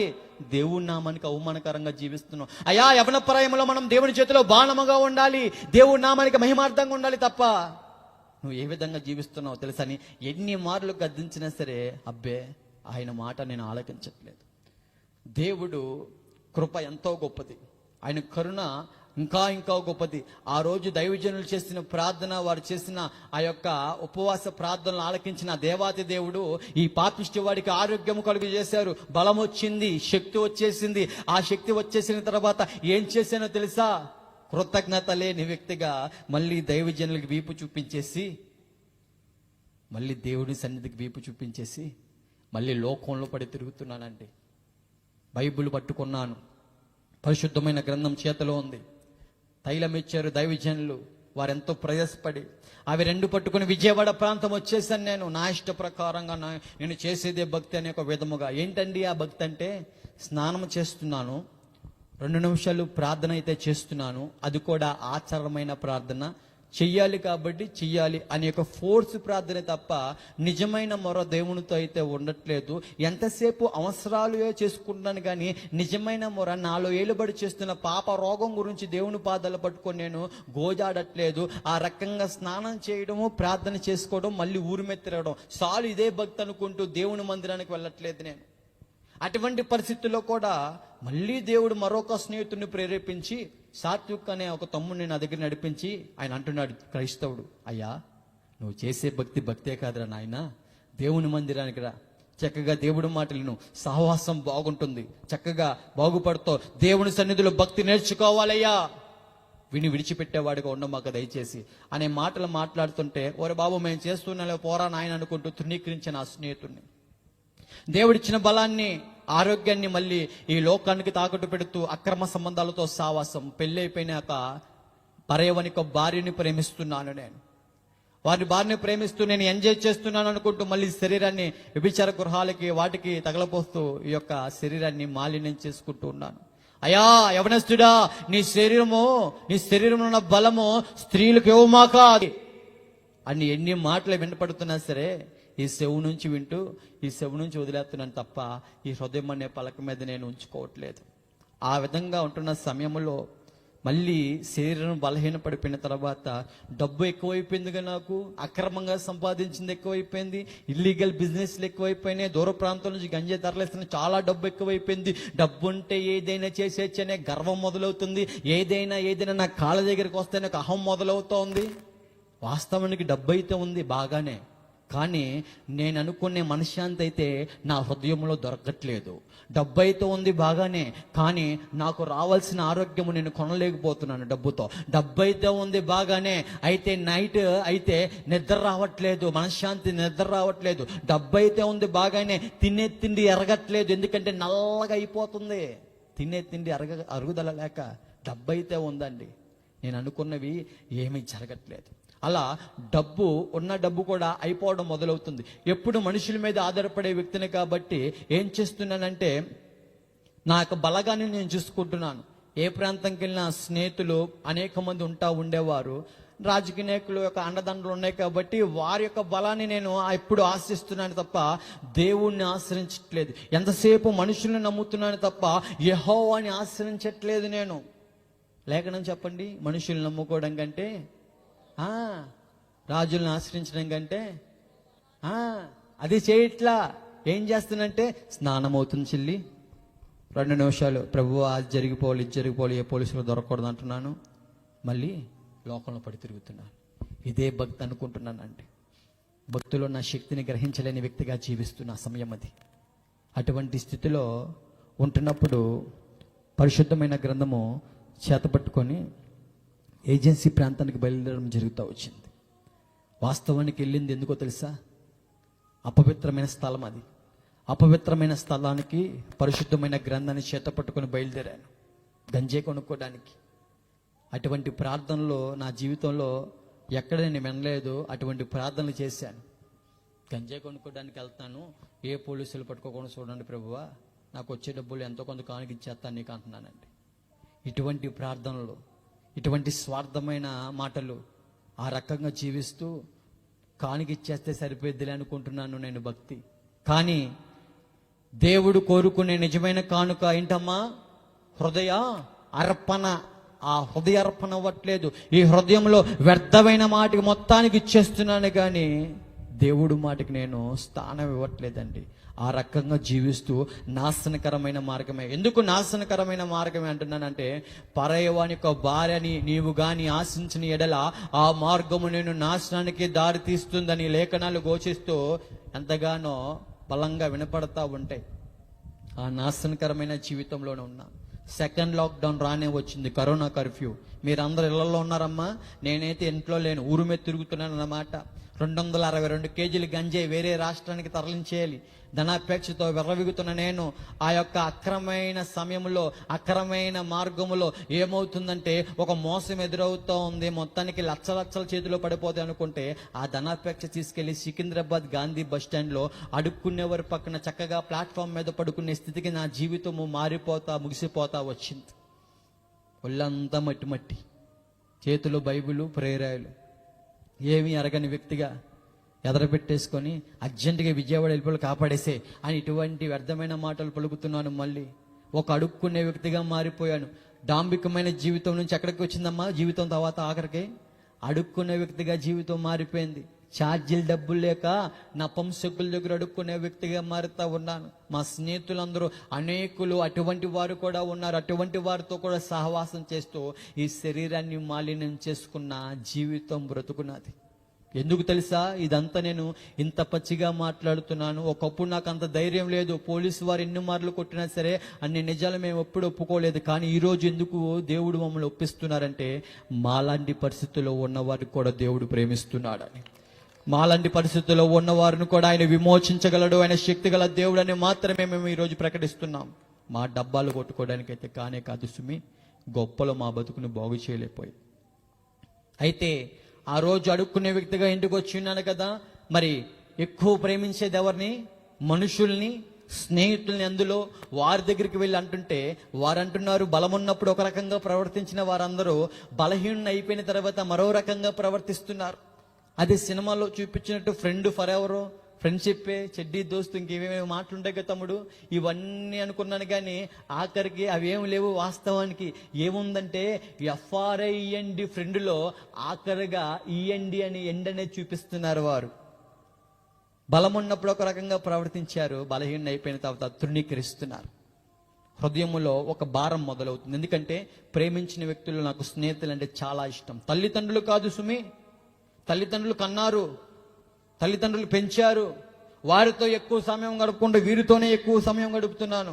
నా కోసం కన్నీరు కారుస్తున్న వారి యొక్క కన్నీటిని పట్టించుకునేవాడిని కాదు. స్నేహితులు కానీ స్నేహితులు ఆఖరికి ఏం చేశారు? వీపు చూపిస్తా వచ్చారు. ఆ తర్వాత ప్రేమించిన వారి దగ్గరికి వెళ్తే వారు అంటున్నారు, నీవు అంటే నాకు సరికాదు, నిన్ను తృణీకరిస్తున్నాను పో అంటా ఉన్నారు. అదేంటి ఇలా జరుగుతుంది అనుకుంటూ అక్కడి నుంచి మళ్ళీ వెనుక తిరిగి వస్తున్నాను. చాలా డబ్బు రావాలి, ఇలా జరిగింది ఏంటి అనుకుంటూ అటువంటి ఆలోచనలు ఉంటున్న సమయంలో ఏంటి ఒకదాని తర్వాత ఇలా మీద పడుతున్న యొక్క ఆలోచనలు ఎక్కువైపోతా ఉన్నాయి. ఇటువంటి సమయంలో ఈ లోక ప్రేమ మళ్ళీ ఏమైందక్క నా జీవితంలో విఫలమవుతుండగా మళ్ళీ నేను అనుకుంటున్నాను, ఈ సినిమాలు ప్రేమ ఉన్నాయి కదా, మత్తు పదార్థాలే సమాధానం ఇస్తాయి, మత్తు పదార్థాలే సమస్తం జరిగిస్తే అనుకుంటూ వాటికి బానిసైపోయిన నేను మళ్ళీ వాటి వైపే సహవాసం చేయడం, వాటితోనే సహవాసం చేయడం జరుగుతుండగా ఆఖరికి నా జీవితము వాటితో సహవాసం చేశాక ఒక అర్ధరాత్రి పూట డ్రగ్ డోస్ ఎక్కువైపోయి ఒక పిచ్చి పట్టిన వ్యక్తిగా ఇలా చూడడం ప్రారంభిస్తున్నాను. ఇలాగా చీకట్లో కూర్చొని చుట్టూరు వేలల్లో ఉండే స్నేహితులు ఎవరు లేరు, ప్రేమించిన వాళ్ళు లేరు, సాయన్న అని డప్పు కొట్టారే ఆ గ్యాస్ కొట్టే స్నేహితులు లేరు, తమ్ముళ్ళు లేరు. ఆఖరికి వచ్చిందండి ఎవరో తెలుసా? నన్ను కన్నరు చూడండి, కడుపులో పెట్టి మా అమ్మ నాన్న వచ్చారు తమ్ముడు. ఆఖరికి ఇదే చేత్తో కొట్టానుగా, ఇదే నోటితో తిట్టానుగా. ఎవరు వచ్చారు? అమ్మ నాన్న వచ్చారు. అంటుందండి మా అమ్మ తన కొడుకు నా పరిస్థితుల్లో చూస్తూ, అయ్యా ఇదిగోరా మంగళసూత్రాలు, ఈ అమ్మ వేసుకొని అయినా సరే హాస్పిటల్కి వెళ్ళరా సాయి, నేను ఇలా చూడలేకపోతున్నావు అని అంటుంది. ఎవడికన్నమన్నాడే నిన్ను అని అన్నా చూడు. ఆమా ఇదే చేతితో కొట్టాను చూడు తండ్రి గారు, ఆయన అంటున్నారు నేను ఇలా చూడలేకపోతున్నావు రా సాయి. ఆఖరికి సాధుపరచడం వారి వల్ల కూడా కావట్లా, నా బ్రతుకు సాధుపరచడం వారి మాటల్లో నాకు అర్థం కావట్లా. నా స్నేహితులు, నా ప్రేమ, ఈ లోకమే గురించి ఆలోచిస్తున్నాను తప్ప కన్నీళ్లు పెడుతున్న తల్లిదండ్రుల యొక్క కన్నీటిని నేను గ్రహించట్లేదు. ప్రాంతం అంతా ఎదురు చూస్తున్నారు. అయిపోయాడా వీడు? ఆ మత్తు పద్ధతులతో నీ యొక్క జీవితం ముగిసిపోతుంది, కానీ వాడి జీవితం ఏం కాదు, బాగుపడదు, అసలు అయిపోయాడు అనుకుంటూ అందరూ ఎదురు చూస్తున్నారండి. మా తల్లిదండ్రులు వారి హృదయం ఎలా ఉంటుంది, అలా ఉంటే తన కొడుకు ఎంతో బాధతో, అయ్యా మేము చూడలేకపోతున్నావు రా నిన్ను అంటున్నారు వాళ్ళు. నాకేం అర్థం కావట్లేదు, నా జీవితం ఈరోజు ముగిసిపోయినట్టుంది. అయితే మా అమ్మతో అంటున్నాను, నాకు నిద్ర పట్టట్లేదమ్మా, పిచ్చి ఆలోచనలు వస్తున్నాయి, హృదయం అంతా పిచ్చిగా ఉంది, పెద్ద కొండ నా నెత్తి మీద ఉన్నట్టుందమ్మా, నా వల్ల కావట్లేదు, ఒక నెగిటివ్ థాట్స్ అని నాకు తిరుగుతున్నాయి, నిద్ర పట్టట్లేదమ్మా అనుకుంటూ అమ్మ చేపట్టుకొని ఒక చిన్న పిల్లల్లో నేను ప్రవర్తిస్తుంటే ఆమె కుమిలిపోతుందండి. ఆమె కూడా సాధుపరచడం అవ్వట్లేదు కదా. అటువంటి సమయంలో అందరూ తునీకరించారు ఈ పాపిష్టి వ్యక్తిని, కానీ ఒకళ్ళు తునీకరించలేదండి. ఎవరు తెలుసా? క్రైస్తవులు. చప్పట్లు కొడదాం ఒకసారి. ఆ క్రైస్తవుల్ని ప్రేరేపించిన సర్వశక్తి గల జీవంగల దేవాతి దేవుడు, మనుషుల్ని సృజించిన దేవాతి దేవుడు ఆ పాపిష్టి బంధకాల్లో ఉన్న సమయంలో తృణీకరించక ఒక క్రైస్తవురాల్ని ప్రేరేపించిన ఆ దగ్గరికి తిన్నగా నడిపించారు. ఆ క్రైస్తవురాలు ఎవరో కాదు, మా అక్క నాకంటే ముందుగా పుట్టిన దుర్గాదేవి గారు యేసు ప్రభువారిని నమ్మి విశ్వసించి ఆయన లోకరక్షకుడు, పాప విమోచకుడు, ఆయన మాత్రమే నిజమైన దేవుడు, ఆయనకి తనామన భేదం లేదు, ఆయనకి పక్షపాతం లేదు, యేసు ప్రభువారు అందరికీ ప్రభువు అయి ఉన్నారు అని నమ్మి విశ్వసించి బాప్తిసం పొందుకున్న క్రైస్తవురాలు వచ్చారు. ఆ క్రైస్తవురాలు వచ్చి అంటున్నారు, సాయి నీ అతిక్రమములు, నీ పరిస్థితి చాలా దారుణంగా ఉన్నాయి. ఒక పక్క ప్రార్థన అంటూ నీ శరీరాన్ని మాలిన్యం చేసుకుంటున్నావు, ఒక పక్క ప్రార్థన అంటూ దేవుడు అంటున్నావు, ఈ లోకంలో పడి ఇష్టానుసారంగా సావాసం చేస్తా ఉన్నావు. ఒక అడుగు దేవుడు అంటున్నావు, మరో అడుగు లోకంలో వేసావు. ఈ యొక్క ప్రయాణం చాలా ప్రమాదకరమైనది. సమయం మించిపోలా. సమయం ఉన్నప్పుడే సద్వినియోగం చేసుకొని 2 కాళ్ళు తీసుకొచ్చి యేసు అనే నావలో ఉంచు. ఆయన సహాయం చేసే సహాయకుడై ఉన్నాడు. ఆయన నమ్మదగిన దేవుడై ఉన్నాడు. ఆయన కనికరము గల దేవుడై ఉన్నాడు. ఆయన నిన్ను శిక్షించడానికి రాలా, నీ బ్రతుకును క్షమించి విమోచించడానికి వచ్చిన జీవం గల దేవాతి దేవుడు రసాయి. నా మాట నేను నీ అక్కగా మాట్లాడుతున్నాను నేను. అయ్యా, ఆయన కనికరము గల దేవుడు. దయచేసి ఆయన తట్టు హృదయపూర్వకంగా తిరుగు. ఆయన తట్టు నువ్వు తిరిగిన ఎడలా ఆయన నీ తట్టు తిరిగి నీకు సహాయం చేస్తారు. ఆయన యొద్దకు నువ్వు వస్తే ఆయన నీ యొద్దకు వస్తారు. ఆయన సహాయం చేస్తాడు. బాబో వెళ్ళి ప్రార్థన చేసుకుంటుంటే నా పరిస్థితి, నేను వాష్రూమ్లోకి అంటే బాత్రూంలోకి వెళ్ళిపోయి నాలో నేనే మాట్లాడుకుంటూ, ముగిసిపోయిందా ఈ జీవితం, నా బతుకు బస్ స్టాండ్ అయినా, ఇదే నా చివరి రోజా, లేకపోతే నేను పిచ్చోడిని అయిపోయానా అనుకుంటే ఇలా కొట్టుకుంటున్నాను అన్నమాట. ఇలా కొట్టుకుంటూ గోడ గుద్దుకుంటూ నన్ను నేను శరీరాన్ని ఏం చేసుకున్నాను తెలుసా, గాయపరుచుకుంటున్నానండి.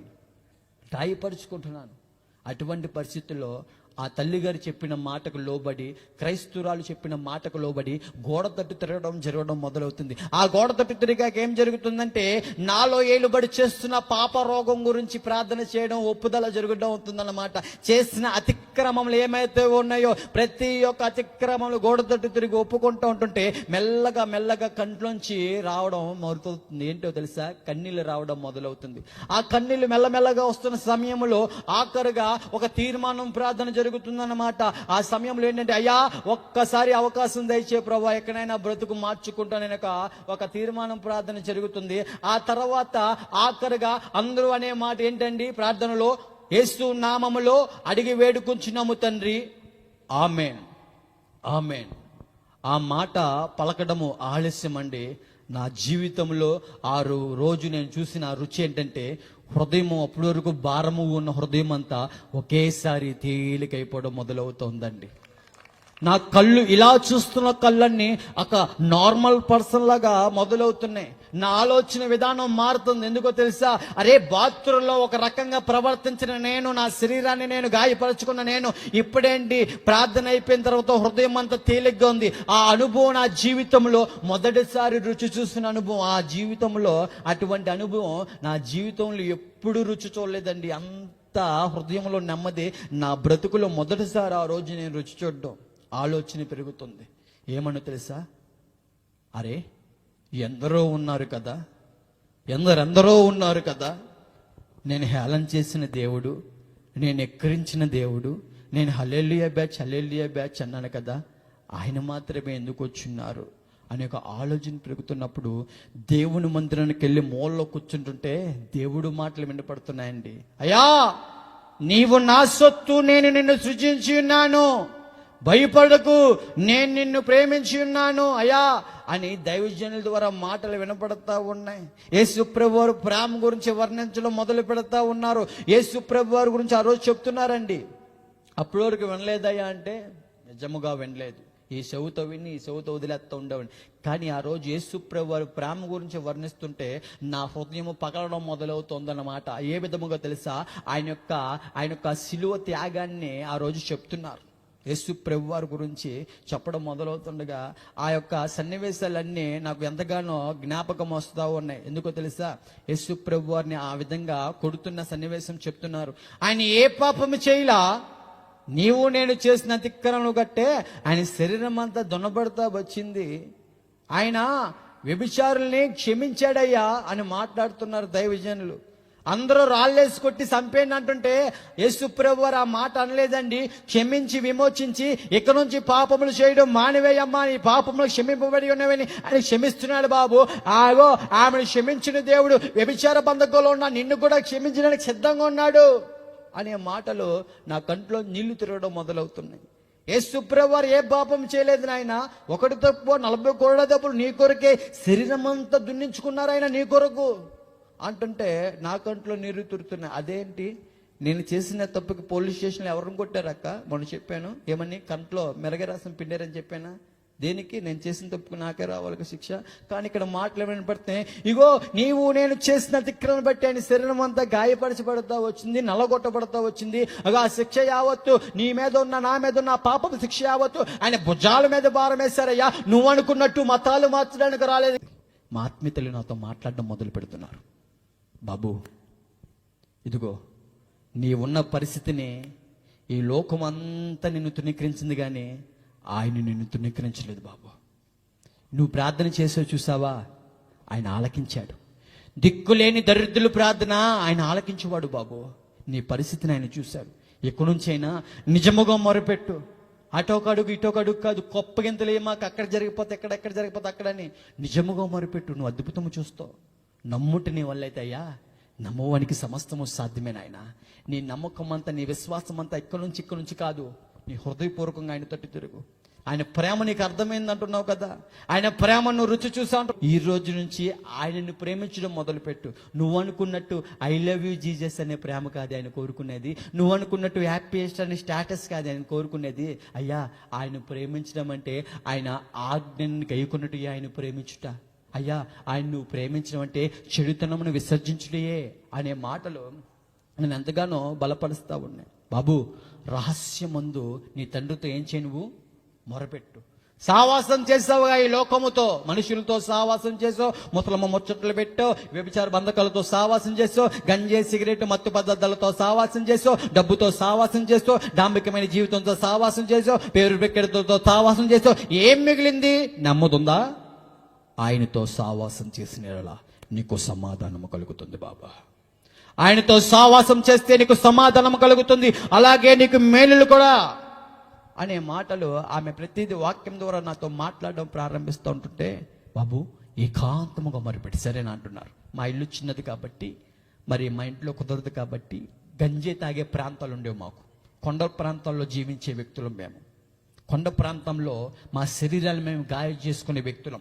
సమాధుల మధ్యలోనే మేము సంచారం చేసే వ్యక్తులం. మాకు పోలీసు వారు కాళ్ళకి చేతులకి ఎన్ని మరులు సంఖ్యలు వేసినా సరే తుత్తునీలుగా తెంపేసుకునే రకాలం మేము. అటువంటి జీవితాలు, అటువంటి స్థావరాలు. సమాధులు తెలుసా మీకు? సమాధులతో ఎలా ఉంటుందమ్మా? చక్కగా ఒక్కొక్క సమాధి మంచంలా ఉండేది మాకు ఒకప్పుడు.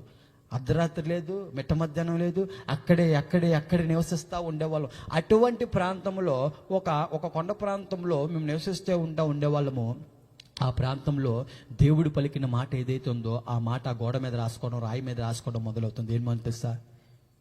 నీవు నా సొత్తు, చూడుము నా అరచేతుల మీద నేను చెక్కి ఉన్నాను, నేను నిన్ను మరువను అనే మాట ఆ గోడ మీద రాసుకొని దేవుని ప్రేమ రుచి చూసిన తర్వాత, అయ్యా నువ్వు నాలాంటి పాపిష్టివాడి కోసమే మరణించావంట కదా, నాలాంటి వ్యభిచారి కోసమే మరణించావంట కదా, నువ్వు నాలాంటి అనకూడదు, అనేకమైన పాపాలు ఉన్నాయి, అటువంటి వాడి కోసం మరణించావంట కదా, అయ్యా నేను నీ కొరకు జీవిస్తాను, ఎలా జీవించాలో కూడా నాకు తెలియదు, ఈ మత్తు పదార్థాల్లోంచి నేను బయటికి రాలేకపోతున్నాను, సహాయం చే ప్రభువా. ఆయన నిజమైన దేవుడితో ఏకాంతంగా సహవాసం జరుగుతుంది.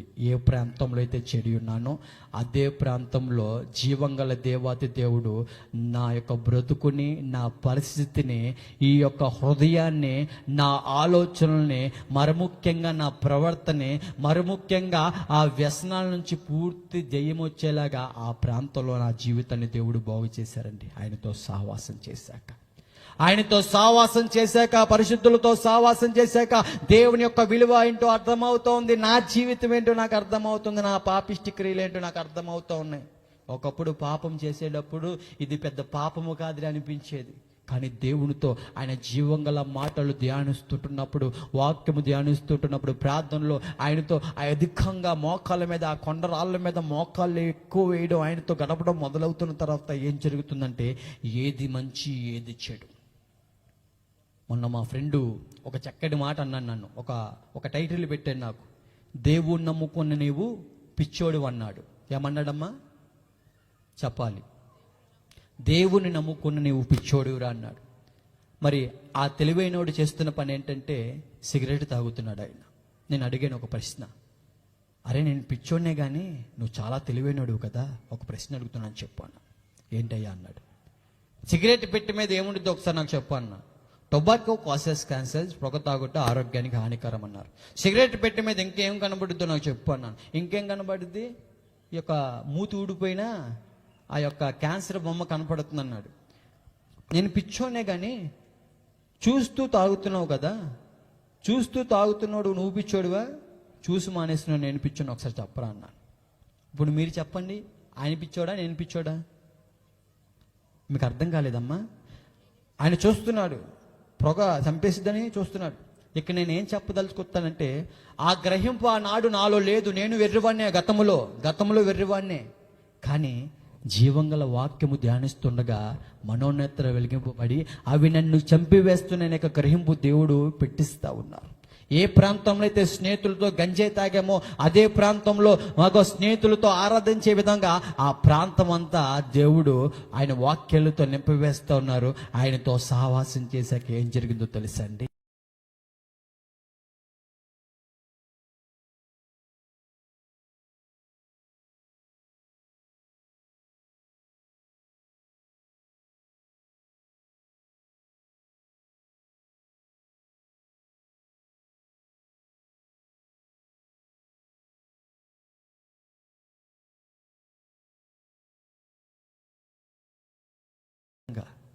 వారు ఫోన్ చేసి పిలిచారు ఒకరోజు. ఎందుకంటే మా స్నేహితులందరూ రౌడీ షీటర్లు కాబట్టి ప్రతి ఆదివారం పూట సంతకానికి వెళ్తూ ఉంటారు. వారందరూ మార్పు చూస్తున్నారు కాబట్టి ఆశ్చర్యపోయి అంటున్నారు, సాయి గారి జీవితం మారిపోయిందండి బాబు, ఒక్కడే వెళ్ళిపోతున్నాడు, పైకి వెళ్ళి డప్పులు కొట్టుకుంటున్నాడు, పాటలు పాడుకుంటున్నాడు, మాకేం అర్థం కావట్లా, అయిపోయాడు అనుకుంటాడు అంటున్నారు అందరూ. కానీ పోలీసు వారికి అర్థమైపోయింది ఏంటంటే వీడి జీవితం ఏమైంది, మార్పు చెందిందండి. పిలిచారు, ఆహ్వానం వచ్చింది, ఆవేశంగా వెళ్ళాను నేను కూడా. వారు అంటున్నారు, నీ జీవితం మార్పు చెందిందంట కదా, ఏంటి ఎలాగా అని అడుగుతున్నారు. నేను అన్నాను ఒకటే మాట, అయ్యా నా జీవితాన్ని బాగు చేసింది జీవంగల వాక్కు మాత్రమే. ఆ వాక్కు మాత్రమే నా బ్రతుకుని బాగు చేసింది బాబు. నా బ్రతుకుల్లో నెమ్మదిచ్చింది అగో జీవంగల మాట, దేవుని మాటలు అంటా ఉండగా వారు ఆశ్చర్యపోతే ఒక మాట అన్నారు, ఇదంతా గాడ్ గ్రేస్ అయి ఉన్నది, దేవుని కృప అయి ఉన్నది అని బాగానే చెప్పారు, బాగానే ఉంది. కానీ న్యూస్ పేపర్లో మాత్రం ఒకటి రాశారు, కనపడుతుందా, మతోన్మది ఏమనుంది, మనిషిగా మారని రాసి కింద ఒక నుట్లో ఒక రెడ్ పాయింట్లో మాత్రం సాయిని మా యొక్క టాలెంట్తో ఆపరేషన్ పరివర్తనతో సాధారణ జీవితంలోకి మేమే తెచ్చేసామని దేవునికి రావాల్సిన మహిమ వారికి వచ్చింది. అప్పుడు నేను అన్నాను ఒకటే మాట, ఇదిగోండి బాబు, పోలీస్ వ్యవస్థకి నేను సలాం కొడతా గాని అయ్యా పోలీసు వారు మనుషులే నాయన. నా బ్రతుకు మార్పు చెందింది పోలీసు బట్టి కాదు, డాక్టర్ల బట్టి కాదు, వారిచ్చే టాబ్లెట్ల బట్టి కాదు. అయ్యా ఏ పోలీసులు వాళ్ళు ఉన్నవారు కూడా మనుషులే నాయన. ఏ మనిషి ఇంకో మనిషిని బాగు చేయలేడు నాయన. పాడైపోయిన మనిషిని బాగు చేయవాడు ఆ యొక్క మనిషిని సృజించిన సృష్టికర్త అయిన దేవాది దేవుడు మాత్రమే. ఇగో ఆ పరమ వైద్యుడు నా జీవితాన్ని బాగు చేస్తున్నారు బాబా అని ఆనాడు అక్కడ సాక్ష్యము పంచుకోవడం మొదలవుతోంది. అయితే రక్షణ గురించి నాకు బాగా వినపడుతున్న మాటలు ఏంటంటే, అయ్యా నిజమైన ఆనందము రక్షణలో ఉంది, రేపు నీది కాదు, ఆయన రాకడ అతి త్వరలో ఉంది. ఇదిగో దీపం ఉన్నప్పుడే ఇంటిని చక్కబెట్టుకో అంటుంటే చుట్టుపక్కల సమయంలో చూస్తుంటే అనేక మంది యవనస్తుల్ని అపవాది గర్జించే సింహం వల్లే దొరికినట్టు మింగుకుంటూ వెళ్ళిపోతున్నారు నా స్నేహితుల్లో. అయ్యా రేపు నీది కాదు, ఇగో ఈ రోజే ఇదే అనుకూలమైన సమయం, నేడే రక్షణ దినం, నమ్మి బాప్తిసం పొందుకో, మారు మనసు పొందుకో, పశ్చాత్తాపడు, దేవుని యొక్క త్యాగం నీకు అర్థమవుతుంది కదా, ఆయన ప్రేమ ఏంటో, ఇంకా లోకంతో సహవాసం చేస్తావేంటి అనే మాటలు నన్ను ఎంతగానో గుచ్చుకోవడం మొదలు పెడుతుండగా అక్టోబరు 23వ తారీఖు 2021 సంవత్సరంలో యేసు ప్రభు వారిని నా సొంత రక్షకుడుగా అంగీకరించి ఆయన నిజమైన దేవుడని పరిశోధించి ఆయన మాత్రమే పాపులను క్షమించడానికి లోకానికి వచ్చి ఉన్నారని నమ్మి, ఆయన మాత్రమే మరణించి 3వ రోజు తిరిగి లేచిన పునరుద్ధానుడు అని నమ్మి విశ్వసించి ఆయన మళ్ళీ రాబోతున్న యొక్క సువార్తను అంగీకరించి నమ్మి బాప్తిసం పొందుకొని ఎల్విన్ బర్నబాస్గా పేరు పెట్టడం జరుగుతూ వచ్చింది. ఏ పోలీసులు అయితే కుక్కను కొట్టారో ఒకరోజు వాళ్ళే ఫోన్ చేసి హలో ఎల్విన్ బర్నబాస్ గారు అనే విధంగా ఈ పాపిష్టి జీవితాన్ని దేవుడు ఆ రకంగా హెచ్చించడం మొదలు పెడతా ఉన్నారండి. ఆశ్చర్యం అనిపించట్లేదా? జనులందరూ అన్నారు, ఎరా మళ్ళీ నటిస్తున్నావా అన్నారు. అయ్యా నటించాను, దైవజనుల దగ్గర నటించాను, మనుషుల దగ్గర నటించాను, కానీ నాలాంటి పాపిష్టి వాడి కోసం ఉదయం 9 గంటలకు సిలువేంపించుకొని మధ్యాహ్నం 3 వరకు వేలాడుతూ ఉన్నాడు చూసావా, ఆయన ప్రేమ ముందు నా వల్ల కాలం నటించుకోవడం, ఆ విధంగా ఆకర్షించాడు నన్ను. ఆయన ప్రేమ ఎంత గొప్పదో నాకు అర్థమవుతోంది. ఒక మనిషిని ఏ విధంగా దేవుడు ప్రేమించాడో అర్థమవుతోంది. ఒక మనిషి పట్ల దేవుడు చూపించిన ఆ యొక్క ప్రేమ ఏంటో నాకు అర్థమవుతుంది. ఆయన ప్రేమ రుచి చూశాను రా బాబు. నేను గొప్పల కోసం ఆయన దగ్గరికి రాలా. ఏ గొప్పలు నా బతుకులు బాగు చేయలేకపోయాయి. మీరు చూడాల్సిందన్నీ కదరా నాయన, నా బతుకుని సరిచేసిన ఆయన జీవం గల వాక్యం చదవండి, మీ బతుకు కూడా బాగుపడుతుంది అని నా స్నేహితులకు చెప్పడం జరగదా వచ్చింది. ఇప్పుడు దేవుడి జనాంగమా, నా స్నేహితుల్ని ఒకప్పుడు చాలా ఇబ్బంది పెట్టినాను, తల్లిదండ్రులను ఇంకా ఇబ్బంది పెట్టినాను. ఈరోజు నా తల్లిదండ్రులు నవ్వుతున్నారంటే అది కేవలము దేవుని యొక్క మహా కృప అయి ఉన్నది. మా తల్లిగారు చెప్పాను కదా, పేరాంటాల్లో మొదటి వ్యక్తి మెయిన్ ఆమె. సంవత్సరం వరకు రాలేదు నా వెనకమాల. ఆమె చేసే భక్తి ఆమెదే, నేను చేసే భక్తి నాదే. మళ్ళీ పైగా మనుషులందరూ అంటున్నారు ఆమెతో, మీ అబ్బాయి మతంలోకి దిగిపోయాడంట కదా అంటుంటే, అప్పుడు నేనన్నాను, అమ్మా నేను కూడా అదే విధంగా పొరపడ్డానే. యేసు ప్రభు వారంటే తెల్లోళ్ళ దేవుడు అనుకున్నాను, నల్లోళ్ళ దేవుడు కాదనుకున్నాను. ఆయన ఒక సందుకో ఒక దేశానికో చెందినవాడు అనుకున్నాను. కానీ అమ్మా వాస్తవంలోకి వస్తే యేసు ప్రభు వారు అందరికీ ప్రభు అయి ఉన్నాడమ్మా. యేసు ప్రభు వారు అందరికీ దేవుడై ఉన్నాడమ్మా.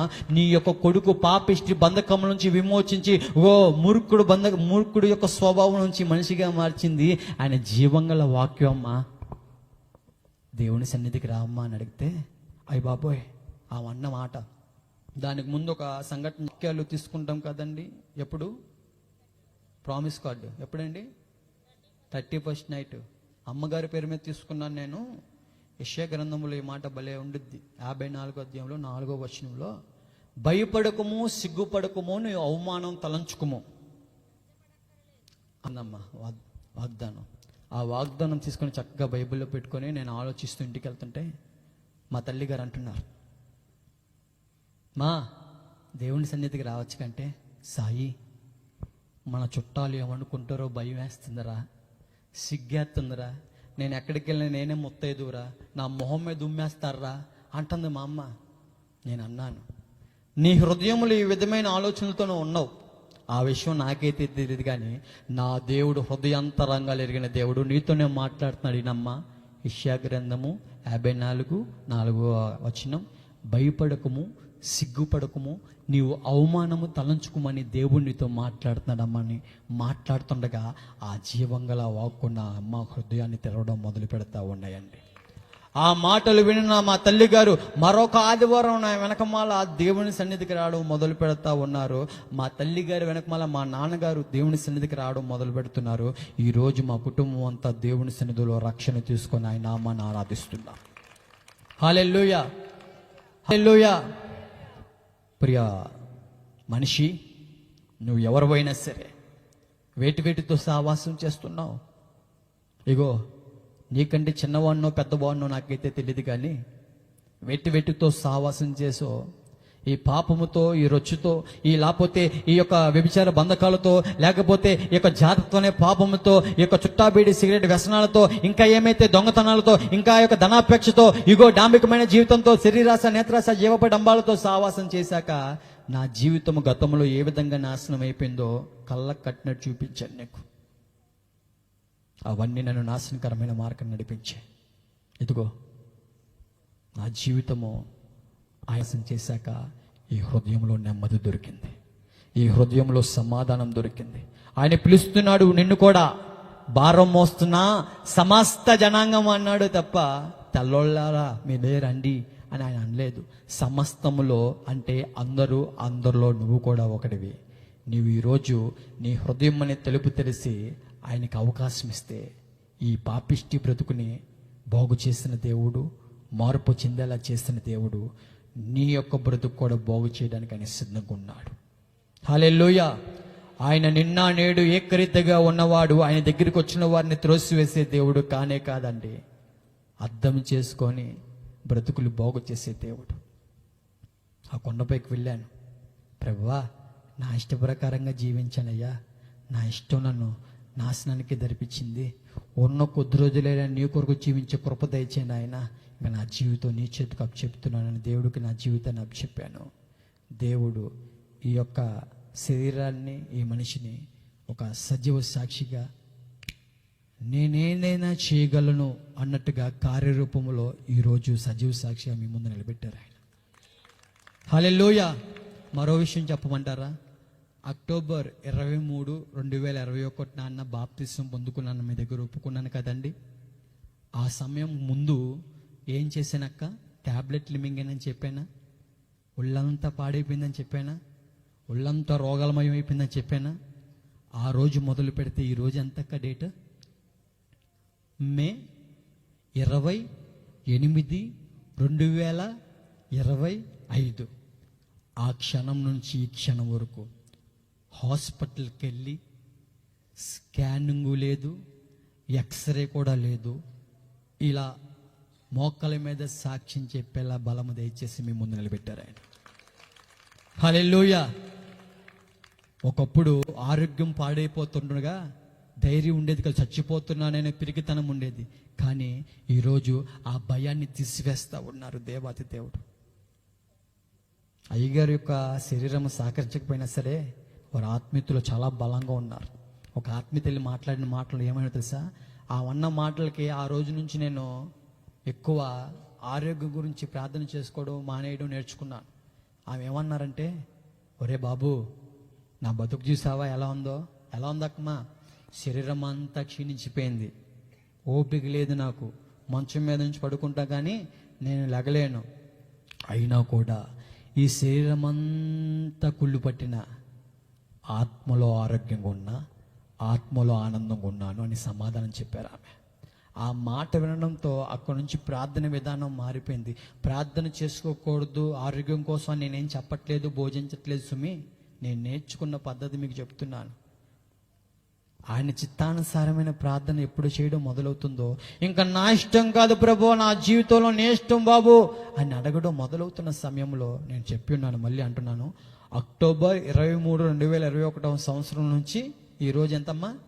మే 28, 2025 వరకు ఈ మోకాళ్ళ ప్రదర్శన మీ ముందు భక్తి ఎక్స్పోజ్ చేయడానికైతే కానే కాదు, కానీ అటువంటి బలహీనుణ్ణి ఇటువంటి బలం తెచ్చేసిన దేవుడు గొప్పవాడని చెప్తున్నాను నేను.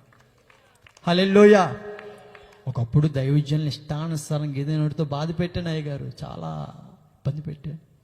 మా ఆత్మీయ తండ్రికి ఒక బహుమానం ఇవ్వడం జరిగింది. నేనైతే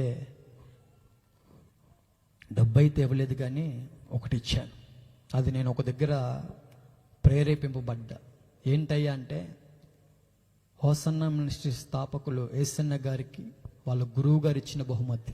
ఒక చిన్న పొట్లంలో మోకాళ్ళ సమయంలో దేవుడి దగ్గర ఎక్కువ సమయం గడుపుతుండగా మోకాళ్ళ దగ్గర చర్మం ఊడిపోయి ఇంత పొట్టు రాలుతూ ఉంటే ఆ పొట్టంతా పేపర్లో వేసి ఏసన్న గారికి ఇచ్చి, ఈ పరిచర్య ఈ విధంగా విస్తరించడానికి కారణం అదే మోకాళ్ళ ప్రార్థన. దేవుడితో ఎక్కువ మోకాళ్ళతో ఆయన పాదాలు పట్టుకొని గడిపోయా అనే ఆ మాటలు నన్ను ఎంతగానో ప్రభావితం చేస్తూ ఉన్నాయి. నేను కూడా ఆ కొండపైకి వెళ్ళిపోయి రాళ్ళ మీద ఎక్కువ మోకాళ్ళతో గడిపిన తర్వాత, ఇది భక్తి గురించి చెప్పట్లేదు సుమి, నేను నేర్చుకున్నది చెప్తున్నాను. ఇదిగో ఈ యొక్క మోకాళ్ళు ఆ యొక్క చర్మం ఏదైతే ఉందో ఊడిపోయిన తర్వాత ఇంత కలెక్ట్ చేసి నేను కూడా మా ఆత్మీయ తల్లిదండ్రులకి వారికి బహుమానం ఇవ్వడం జరుగుతూ వచ్చింది.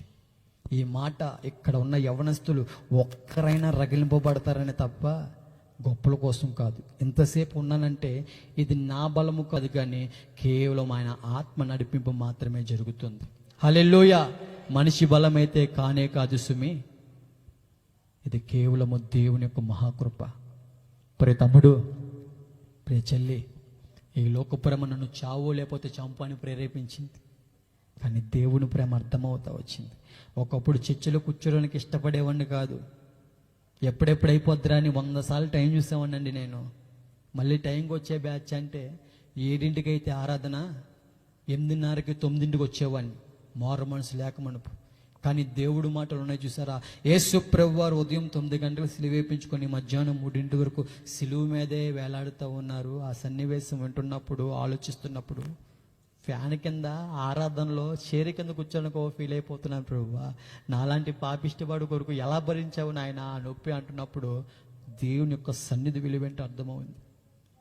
ఎక్కడెక్కడో వెతికాను సమాధానం కోసం. ఈ లోకంతో, ఈ లోకం నన్ను పాడి చేసింది, నాశనం చేసింది.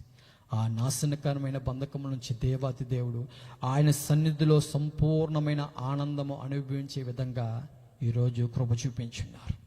హల్లెలూయా, హల్లెలూయా. ఆలకించండి, ఆలోచించండి. ఆయన ఒక్కడై ఉన్నవాడు, ఆయన సజీవుడు, ఆయన సహాయకుడు.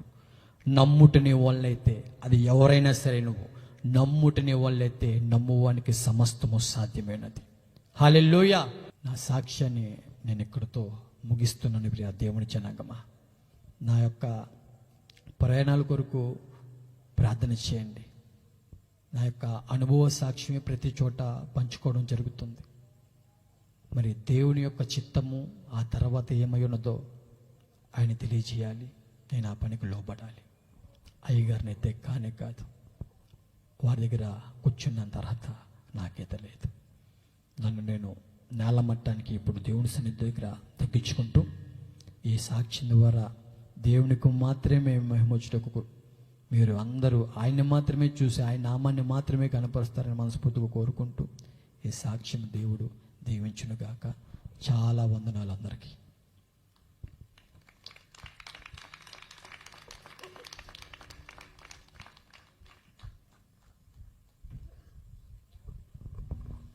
అందరం అలాగూ మోకాళ్ళ మీదకి వద్దాం. బ్రదర్ ఇంతసేపు మోకాళ్ళ మీద ఉండి వారి జీవితంలో ప్రభు చేసిన కార్యాన్ని మన ఎదుట ఉంచారు. ఈ సమయంలో మనం కూడా కొద్దిసేపు మోకాళ్ళ మీదకి వచ్చి ప్రభు సన్నిధిలో కళ్ళు మూసుకొని ప్రార్థన చేద్దాం. బ్రదర్ సాయి గారిని ప్రభు ఎలాగో ప్రేమించారో, వారి యొక్క ప్రతి పాపపు బంధకం నుండి ప్రభు వారిని విడిపించారో అద్భుతంగా. వారు ప్రభువుని నమ్మనప్పుడు అవన్నీ ఫేస్బుక్లో అప్లోడ్ చేసేవారు. ఇప్పుడు ప్రభువుని నమ్మిన తర్వాత ఇది సత్యం, ఇది వాస్తవం అని తెలియపరచడానికి అవి రుజువులుగా ప్రభు ఏర్పాటు చేశారు. నీ జీవితంలో కూడా ఇంకా ఏదో పాప బంధకం, దేవుని ప్రేమని కళ్ళ ముందుకు వస్తున్నా, ఇంకా ఏదో లోకపు ఆశ కళ్ళు మూసుకొని ప్రభు ప్రేమను ఒక్కసారి తలపోసుకొనొచ్చు. ప్రభువా, నువ్వు నన్నెంత ప్రేమిస్తున్నావయ్యా. కళ్ళు మూసుకుందామా ప్రభు సన్నిధిలో కొద్దిసేపు ప్రార్థనలు గడుపుతాం.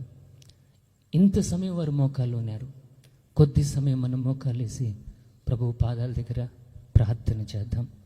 దేవా, నా జీవితంలో కూడా ఎన్నో పాప బంధకాలు, నీకు ఇష్టం లేనివి ప్రభువా. మోకరిస్తావా?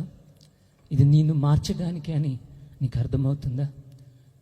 వారిని ప్రభువు మార్చి సాక్షిగా నిలబెట్టుకుంటూ ఈ రాత్రి నీ ముందుకు తీసుకొని వచ్చారు. కారణం, వారిని మార్చిన ఆ దేవుడే నిన్ను మార్చాలని, నిన్ను రక్షించాలని. యవనస్తుడా, ప్రభు మాట్లాడుతుండగా ఇది ప్రభువు మాట అని, ప్రభు నిన్ను ప్రేమిస్తున్నాడని, ఇంకా సమయం దాటిపోలేదు, సమయం మించిపోలేదు, ప్రభు ఈ సమయం నీకు ఇస్తున్నాడని అర్థం చేసుకొని మోకాళ్ళుని ప్రభు ప్రార్థనలో ఈ సమయంలో ఏకీభవిస్తావా? ప్రభు నిన్ను ప్రేమిస్తున్నాడు. సహోదరి, ప్రార్థనకి వెళుతున్నావు కానీ నిజమైన పరిశుద్ధత, నిజమైన పశ్చాత్తాపం, నిజముగా పాపము నుండి విడుదల పొందే అనుభవం నీలో ఉందా? ప్రభు నీతో మాట్లాడుతుండగా ఇంకా స్నేహం, ఇంకా పాపం, ఇంకా విధేయత ఈ రాత్రి విడిచిపెట్టే సమయం, ఈ రాత్రి యేసు రక్తము చేత కడగబడే సమయం. నిన్ను ప్రేమించి ప్రభు మాట్లాడుతుండగా దాటిపోని దేవునిగా ఉండి, ఇదిగో నీ కొరకు పొందవలసిన గాయాలు, పొందవలసిన అవమానాలు, పొందవలసిన దెబ్బలన్నిటిని కూడా ఇంకా ప్రేమతో తన చేతులు చాపుతున్నాడు. ఈ రాత్రి ఆయన వద్దకు వస్తావా? నోరు తెరిచి మోకాళ్ళుని, ప్రభువా, ఇదిగో ఈ పాపిని నువ్వు చూస్తున్నావయ్యా, నా హృదయం నీకు ఇస్తున్నానయ్యా, నా జీవితాన్ని నీకు సమర్పిస్తున్నానయ్యా, ప్రభువా, నా జీవితాన్ని నీకు సమర్పిస్తున్నానయ్యా. ప్రార్థన చేద్దామా? నోరు తెరిచి కొంచెం పెద్దగా, నోట్లో ప్రార్థన చేయకండి. దేవుని పరిశుద్ధాత్ముని తాకుతుండగా, దేవుని పరిశుద్ధాత్ముడు ఇదిగో ఎంతో భారముతో నీ ముందు మాట్లాడుతుండగా, నిన్ను పట్టుకోవాలని, నిన్ను రక్షించాలని, నీ బ్రతుకు మార్చాలని, నీ జీవితంలో అద్భుతాలు జరిగించాలని ప్రభు ఎంతో ఆశతో ఈ స్థలంలో సంచరిస్తుండగా, ఓ ప్రియ సహోదరుడా, ఈ స్థలాన్ని విడిచిపోయే లోపే నువ్వు ప్రభు బిడ్డగా మారిపో. పాపము నుండి, పాపముల్లో నడిపించే సాతాను నుండి, మత్తు పానీయాల నుండి విడుదల పొందే సమయం. దేవుని మందిరానికి వెళ్తూ కూడా ఇంకా ఏదో రహస్య పాపం, ఇంకా ఏదో బంధకం నీ జీవితంలో కలిగి ఉంటే నీవు విడుదల పొందే సమయం. కళ్ళు మూసుకుందాం హృదయపూర్వకంగా ప్రభు సన్నిధిలో ప్రార్థన చేద్దాం. నోరు తెరిచి హృదయపూర్వకంగా ప్రార్థన చేస్తారా?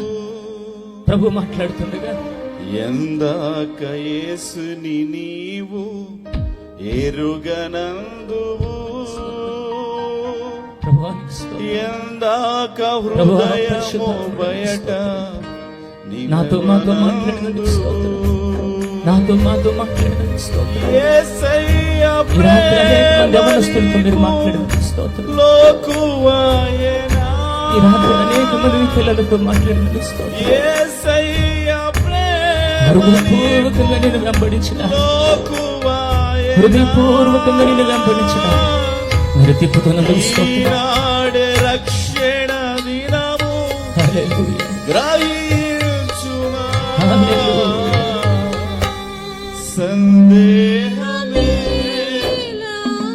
ప్రభువానికి స్తోత్రం. సంశయమదే,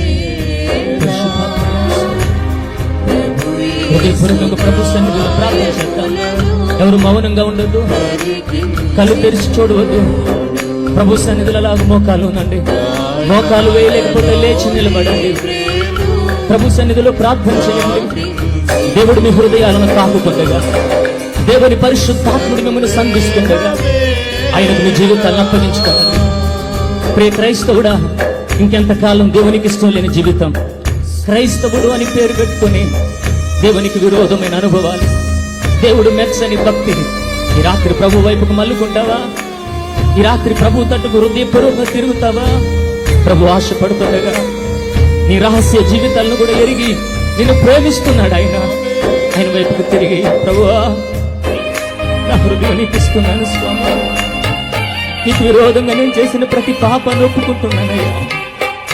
నీ తల్లిదండ్రులను త్రోసివేయచ్చు, నీ బంధువులు స్నేహితులను త్రోసివేయచ్చు, నీ కొరకు సిలువలో ప్రాణం పెట్టిన, నీ ప్రతి పాపములకై శిక్ష అనుభవించిన ప్రేమ గల దేవుడు చేతులు చాపి పిలుస్తున్నాడు ఈ రాత్రి.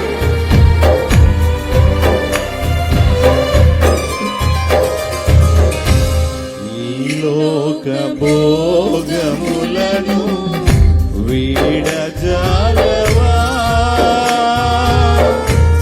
సాతాను బంధకమందు సంతసింతువా.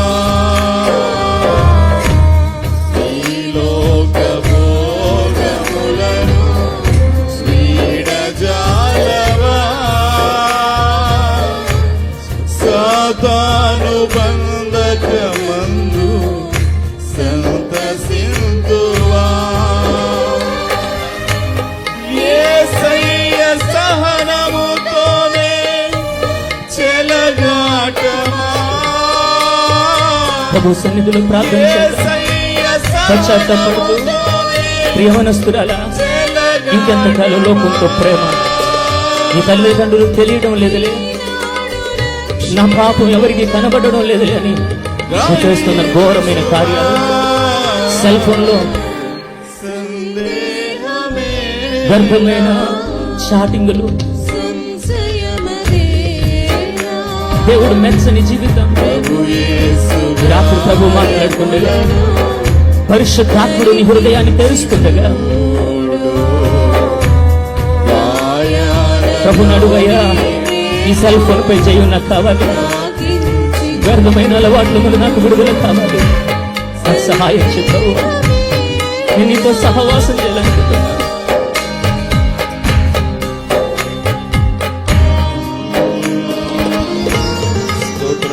మిక్కిలి అనుకూలమైన సమయం, నీ హృదయాన్ని దేవునికి ఇచ్చే సమయం. ప్రభు స్పష్టంగా సూటిగా నీతో మాట్లాడి ఉండగా సందేహించక ప్రభు వద్దకు రండి. నీ హృదయాలు ప్రభు సన్నిధిలో సమర్పించుకోండి. ప్రభు మాట్లాడుతుండగానే, ఆయన దీవెన వర్షం మన మీద కురుస్తుండగానే స్తోత్రం. హల్లెలూయా.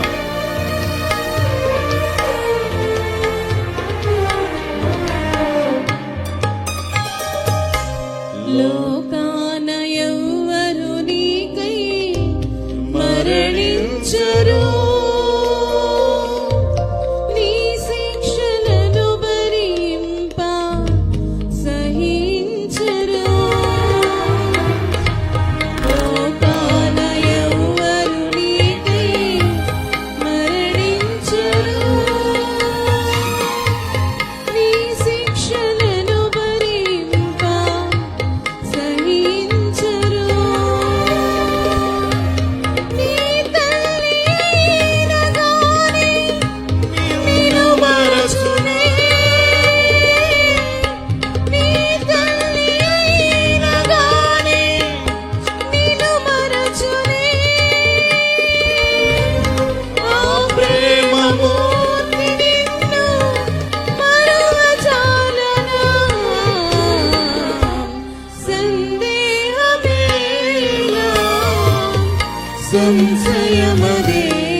కళ్ళు మూసుకుందాం. ప్రభు యేసు ప్రభు గాయములను సన్నిధిలో పరికించి చూడు. అందరూ అలాగూ కళ్ళు మూసుకోనండి. అందరూ అలాగూ కళ్ళు మూసుకొని ప్రార్థనలో ఉండగా ఈ రాత్రి ప్రభు నాతో మాట్లాడారు. ఈ సాక్ష్యం ద్వారా ప్రభు నన్ను దర్శించారు. నా జీవితాన్ని పూర్తిగా ప్రభువుకి ఇవ్వాలని నేను ఆశపడుతున్నాను. పాస్టర్ గారు మా కొరకు ప్రార్థించండి అంటే ఇక్కడున్న దైవజనులందరూ మీ కొరకు ప్రార్థిస్తాం. పాస్టర్ గారు ప్రభు నాతో మాట్లాడారు. మత్తు పానీయాలకి, లోకానికి, స్నేహితులకి బానిసైపోయి, వ్యభిచారానికి బానిసైపోయి తన జీవితాన్ని పాడు చేసుకొని చివరికి ప్రభు ప్రేమ చేత దర్శింపబడి ప్రభు సాక్షిగా నిలబడిన సాయి గారిని ప్రేమించినట్లే ప్రభు నన్ను ప్రేమిస్తున్నాడని నమ్ముతున్నాను. నా కొరకు ప్రార్థన చేయండి. ప్రభు సాక్షిగా నేను ఉండాలనుకున్నాను పాస్టర్ గారు అనేవారు మీలో ఎవరైనా ఉంటే దయచేసి అలా లేచి నిలబడి కొంచెం మీరు ముందుకొస్తే మీ అందరి కొరకు సేవకులుగా మేము ప్రార్థన చేయాలనుకుంటున్నాం. మా కొరకు ప్రార్థన చేయండి. నేను కూడా ప్రభు సాక్షిగా మారాలి. నా జీవితం కూడా ప్రభుకి ఇవ్వాలని ఆశపడుతున్నాను. నిజమైన క్రైస్తవునిగా ప్రభు తట్టుకు హృదయపూర్వకంగా తిరగాలని ఆశపడుతున్నానని మీలో ఎవరైనా ఈ సాక్ష్యం ద్వారా బలపరచబడితే, ప్రభు నాతోనే మాట్లాడని నమ్మితే, ఇది ఆశ, అది మీ కొరకే, ఇది వాస్తవం. ఈ మంచి సమయాన్ని పోగొట్టుకోవద్దు. ఇప్పటి వరకు మీరు విన్న సాక్ష్యం అంతా ఒక ఎత్తు అయితే, ఇప్పుడు మీరు చేసుకునే తీర్మానం దాన్ని మించినది. ప్రభువుకు మీరు ఇచ్చుట మీ హృదయం అతి ప్రాముఖ్యమైనది. లేచి నిలబడి ముందుకు రాగలరా? ఎవరు కళ్ళు తెరిచి చూడొద్దు. దేవుని పరిశుద్ధాత్ముడు, దేవుని దీవెన వర్షం మన మీద కురుస్తుండగా ప్రభు నిన్ను ప్రేమిస్తున్నాడని నీకు అర్థమైతే లేచి నీ సన్నిధిలో ముందుకు రాగలరా? లేచి నిలబడి, పాస్టర్ గారు నేను ప్రభు సాక్షిగా ఉండాలనుకుంటున్నా. యవనస్తుడా, ప్రభు నీతో మాట్లాడారు. ప్రియ సహోదరి, నీ రహస్య జీవితం ఎరిగిన దేవుడు నిన్ను ప్రేమించి నిన్ను బాగు చేయాలని ఆశపడుతున్నాడు. ప్రియ క్రైస్తవురాల, ప్రార్థనకు వెళుతున్న నామకార్థమైన భక్తి, ప్రభువును చూపించలేని భక్తి, ప్రభువు నిన్ను ఎరిగి నీతో మాట్లాడారు. నేను ప్రభు కోసం బ్రతకాలనుకుంటున్నాను పాస్టర్ గారు, మా కొరకు ప్రార్థించండి అని ఆశ ఉంటే, చివరిసారిగా మిమ్మను ప్రభు ప్రేమతో మీ విశ్వాసానికి, ఇదిగో ప్రభు పరీక్ష అనుకోండి, మరి ఏదైనా అనుకోండి, ప్రభు మరలా పిలుస్తుండగా నీ హృదయంలో నమ్మితే నోటితో ఒప్పుకొని ప్రభు సాక్షిగా బ్రతకడానికి ముందుకు రావాలని ప్రభు నామలో కోరుతున్నాను. అందరిలా కళ్ళు మూసుకోండి, సిగ్గుపడొద్దు. మా కొరకు ప్రార్థన చేయండి అంటే సాయి గారిని దర్శించిన దేవుడు మిమ్మల్ని దర్శిస్తాడు. కొంచెం అలా ముందుకు వస్తారా? లేచి నిలబడిన వారు ముందుకు రాగలరా? లేచి నిలబడిన వారు అలా ముందుకు రాగలరా? మీ కొరకు ప్రార్థన చేయబోతుండగా ఇంతమంది దేవుని సేవకులు ఇక్కడ ఉన్నారు. నేను నమ్ముతున్నాను ప్రభు మీ జీవితాన్ని మార్చబోతున్నాడు. ప్రభు మీ పరిస్థితిని మార్చబోతున్నాడు. కళ్ళు మూసుకొని ప్రభు సన్నిధిలో ప్రార్థన చేసుకుందాం. హల్లెలూయా, హల్లెలూయా, హల్లెలూయా. మహిమగల మా తండ్రి, పరిశుద్ధ దేవా, మీకు స్తోత్రం. మీ నామంలో మొదటి రాత్రి ఇంత అద్భుతంగా మీరు జరిగించారు. వాతావరణం అనుకూలపరిచారు. ప్రభువు నేను నమ్ముతున్నానయ్యా, ఈ రాత్రి సాక్ష్యం ద్వారా, వాక్యము ద్వారా, ఈ పరిచర్య ద్వారా అనేక మంది యవనస్తుల జీవితాల్లో, అనేక మంది కూడాన్న నీ బిడ్డల జీవితంలో మీరు కార్యములు చేసినందుకు స్తోత్రం. హృదయములు తెరచినందుకు స్తోత్రం. ప్రభువు నాతో మాట్లాడారని నమ్మితే కొంచెం పెద్దగా స్తోత్రాలు చెప్తారా? స్తోత్రం చెప్తారా? హృదయపూర్వకంగా రెండు చేతుల పైకి తాగకుండా ప్రభువా నీ బిడ్డలతో మాట్లాడినందుకు స్తోత్రం. ఈ రాత్రి మీ సన్నిధి, మీ మహిమ మాకు అనుగ్రహించినందుకు స్తోత్రం. నువ్వు సజీవునిగా ఉన్న దేవుడు, జీవితాలను మారుస్తున్న దేవుడు, పరిస్థితులను మారుస్తున్న దేవుడు, ప్రకృతిని అనుకూలంగా మారుస్తున్న దేవుడు, ఎన్నో అద్భుతాలను, ఆశ్చర్యాలను జరిగిస్తున్న గొప్ప దేవుడు. ఈ రాత్రి ప్రేమతో ఇక్కడున్న ప్రతి వారి హృదయాన్ని మీరు తెరచినందుకు స్తోత్రం. నీ కొరకు బ్రతుకున్నట్లు, నీ ప్రేమను గుర్తించి నీకు లోబడి ప్రభు నీ చిత్తం చేయనట్లుగా ఇక్కడున్న ప్రతి బిడ్డ మార్పు చెందుదురుగాక. ఈ సాక్ష్యము ద్వారా, ఈ రాత్రి సభ ద్వారా మా ఈ గ్రామం రక్షింపబడును గాక. ఈ గ్రామములు అనేక మంది ప్రభు నీ బైబిల్ చేత పట్టుకుని సాక్షులుగా లోకమందు నిన్ను మహిమ పరచుదురుగాక. నిన్ను మహిమ పరచుదురుగాక.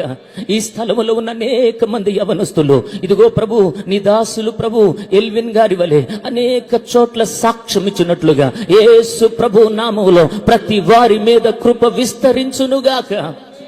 మేము నమ్ముతున్నామయ్యా. మా గ్రామంలో యవనస్తులు మీరు ప్రేమిస్తున్నారు, ఇక్కడున్న ప్రతి బిడ్డను మీరు ప్రేమిస్తున్నారు. అందుకనే శ్రేష్టమైన విషయాలు మాకు బోధిస్తున్నారు, శ్రేష్టమైన ఆహారంతో మమ్మల్ని తృప్తిపరుస్తున్నారు. ఎవరు చేయని అద్భుతాలు మా పట్ల జరిగిస్తున్నారు. మీ ప్రేమంతటిని బట్టి స్తుతిస్తూ, ప్రారంభము నుండి ఈ మొదటి రాత్రి కూడికి ఇంత ఘనముగా జరిగించినందుకు స్తుతిస్తూ, మా రక్షకుడైన యేసు ప్రభు నామములో ప్రభు మిమ్మల్ని స్తుతిస్తున్నాం తండ్రి. మనసారా మిమ్మల్ని స్తుతిస్తున్నాం.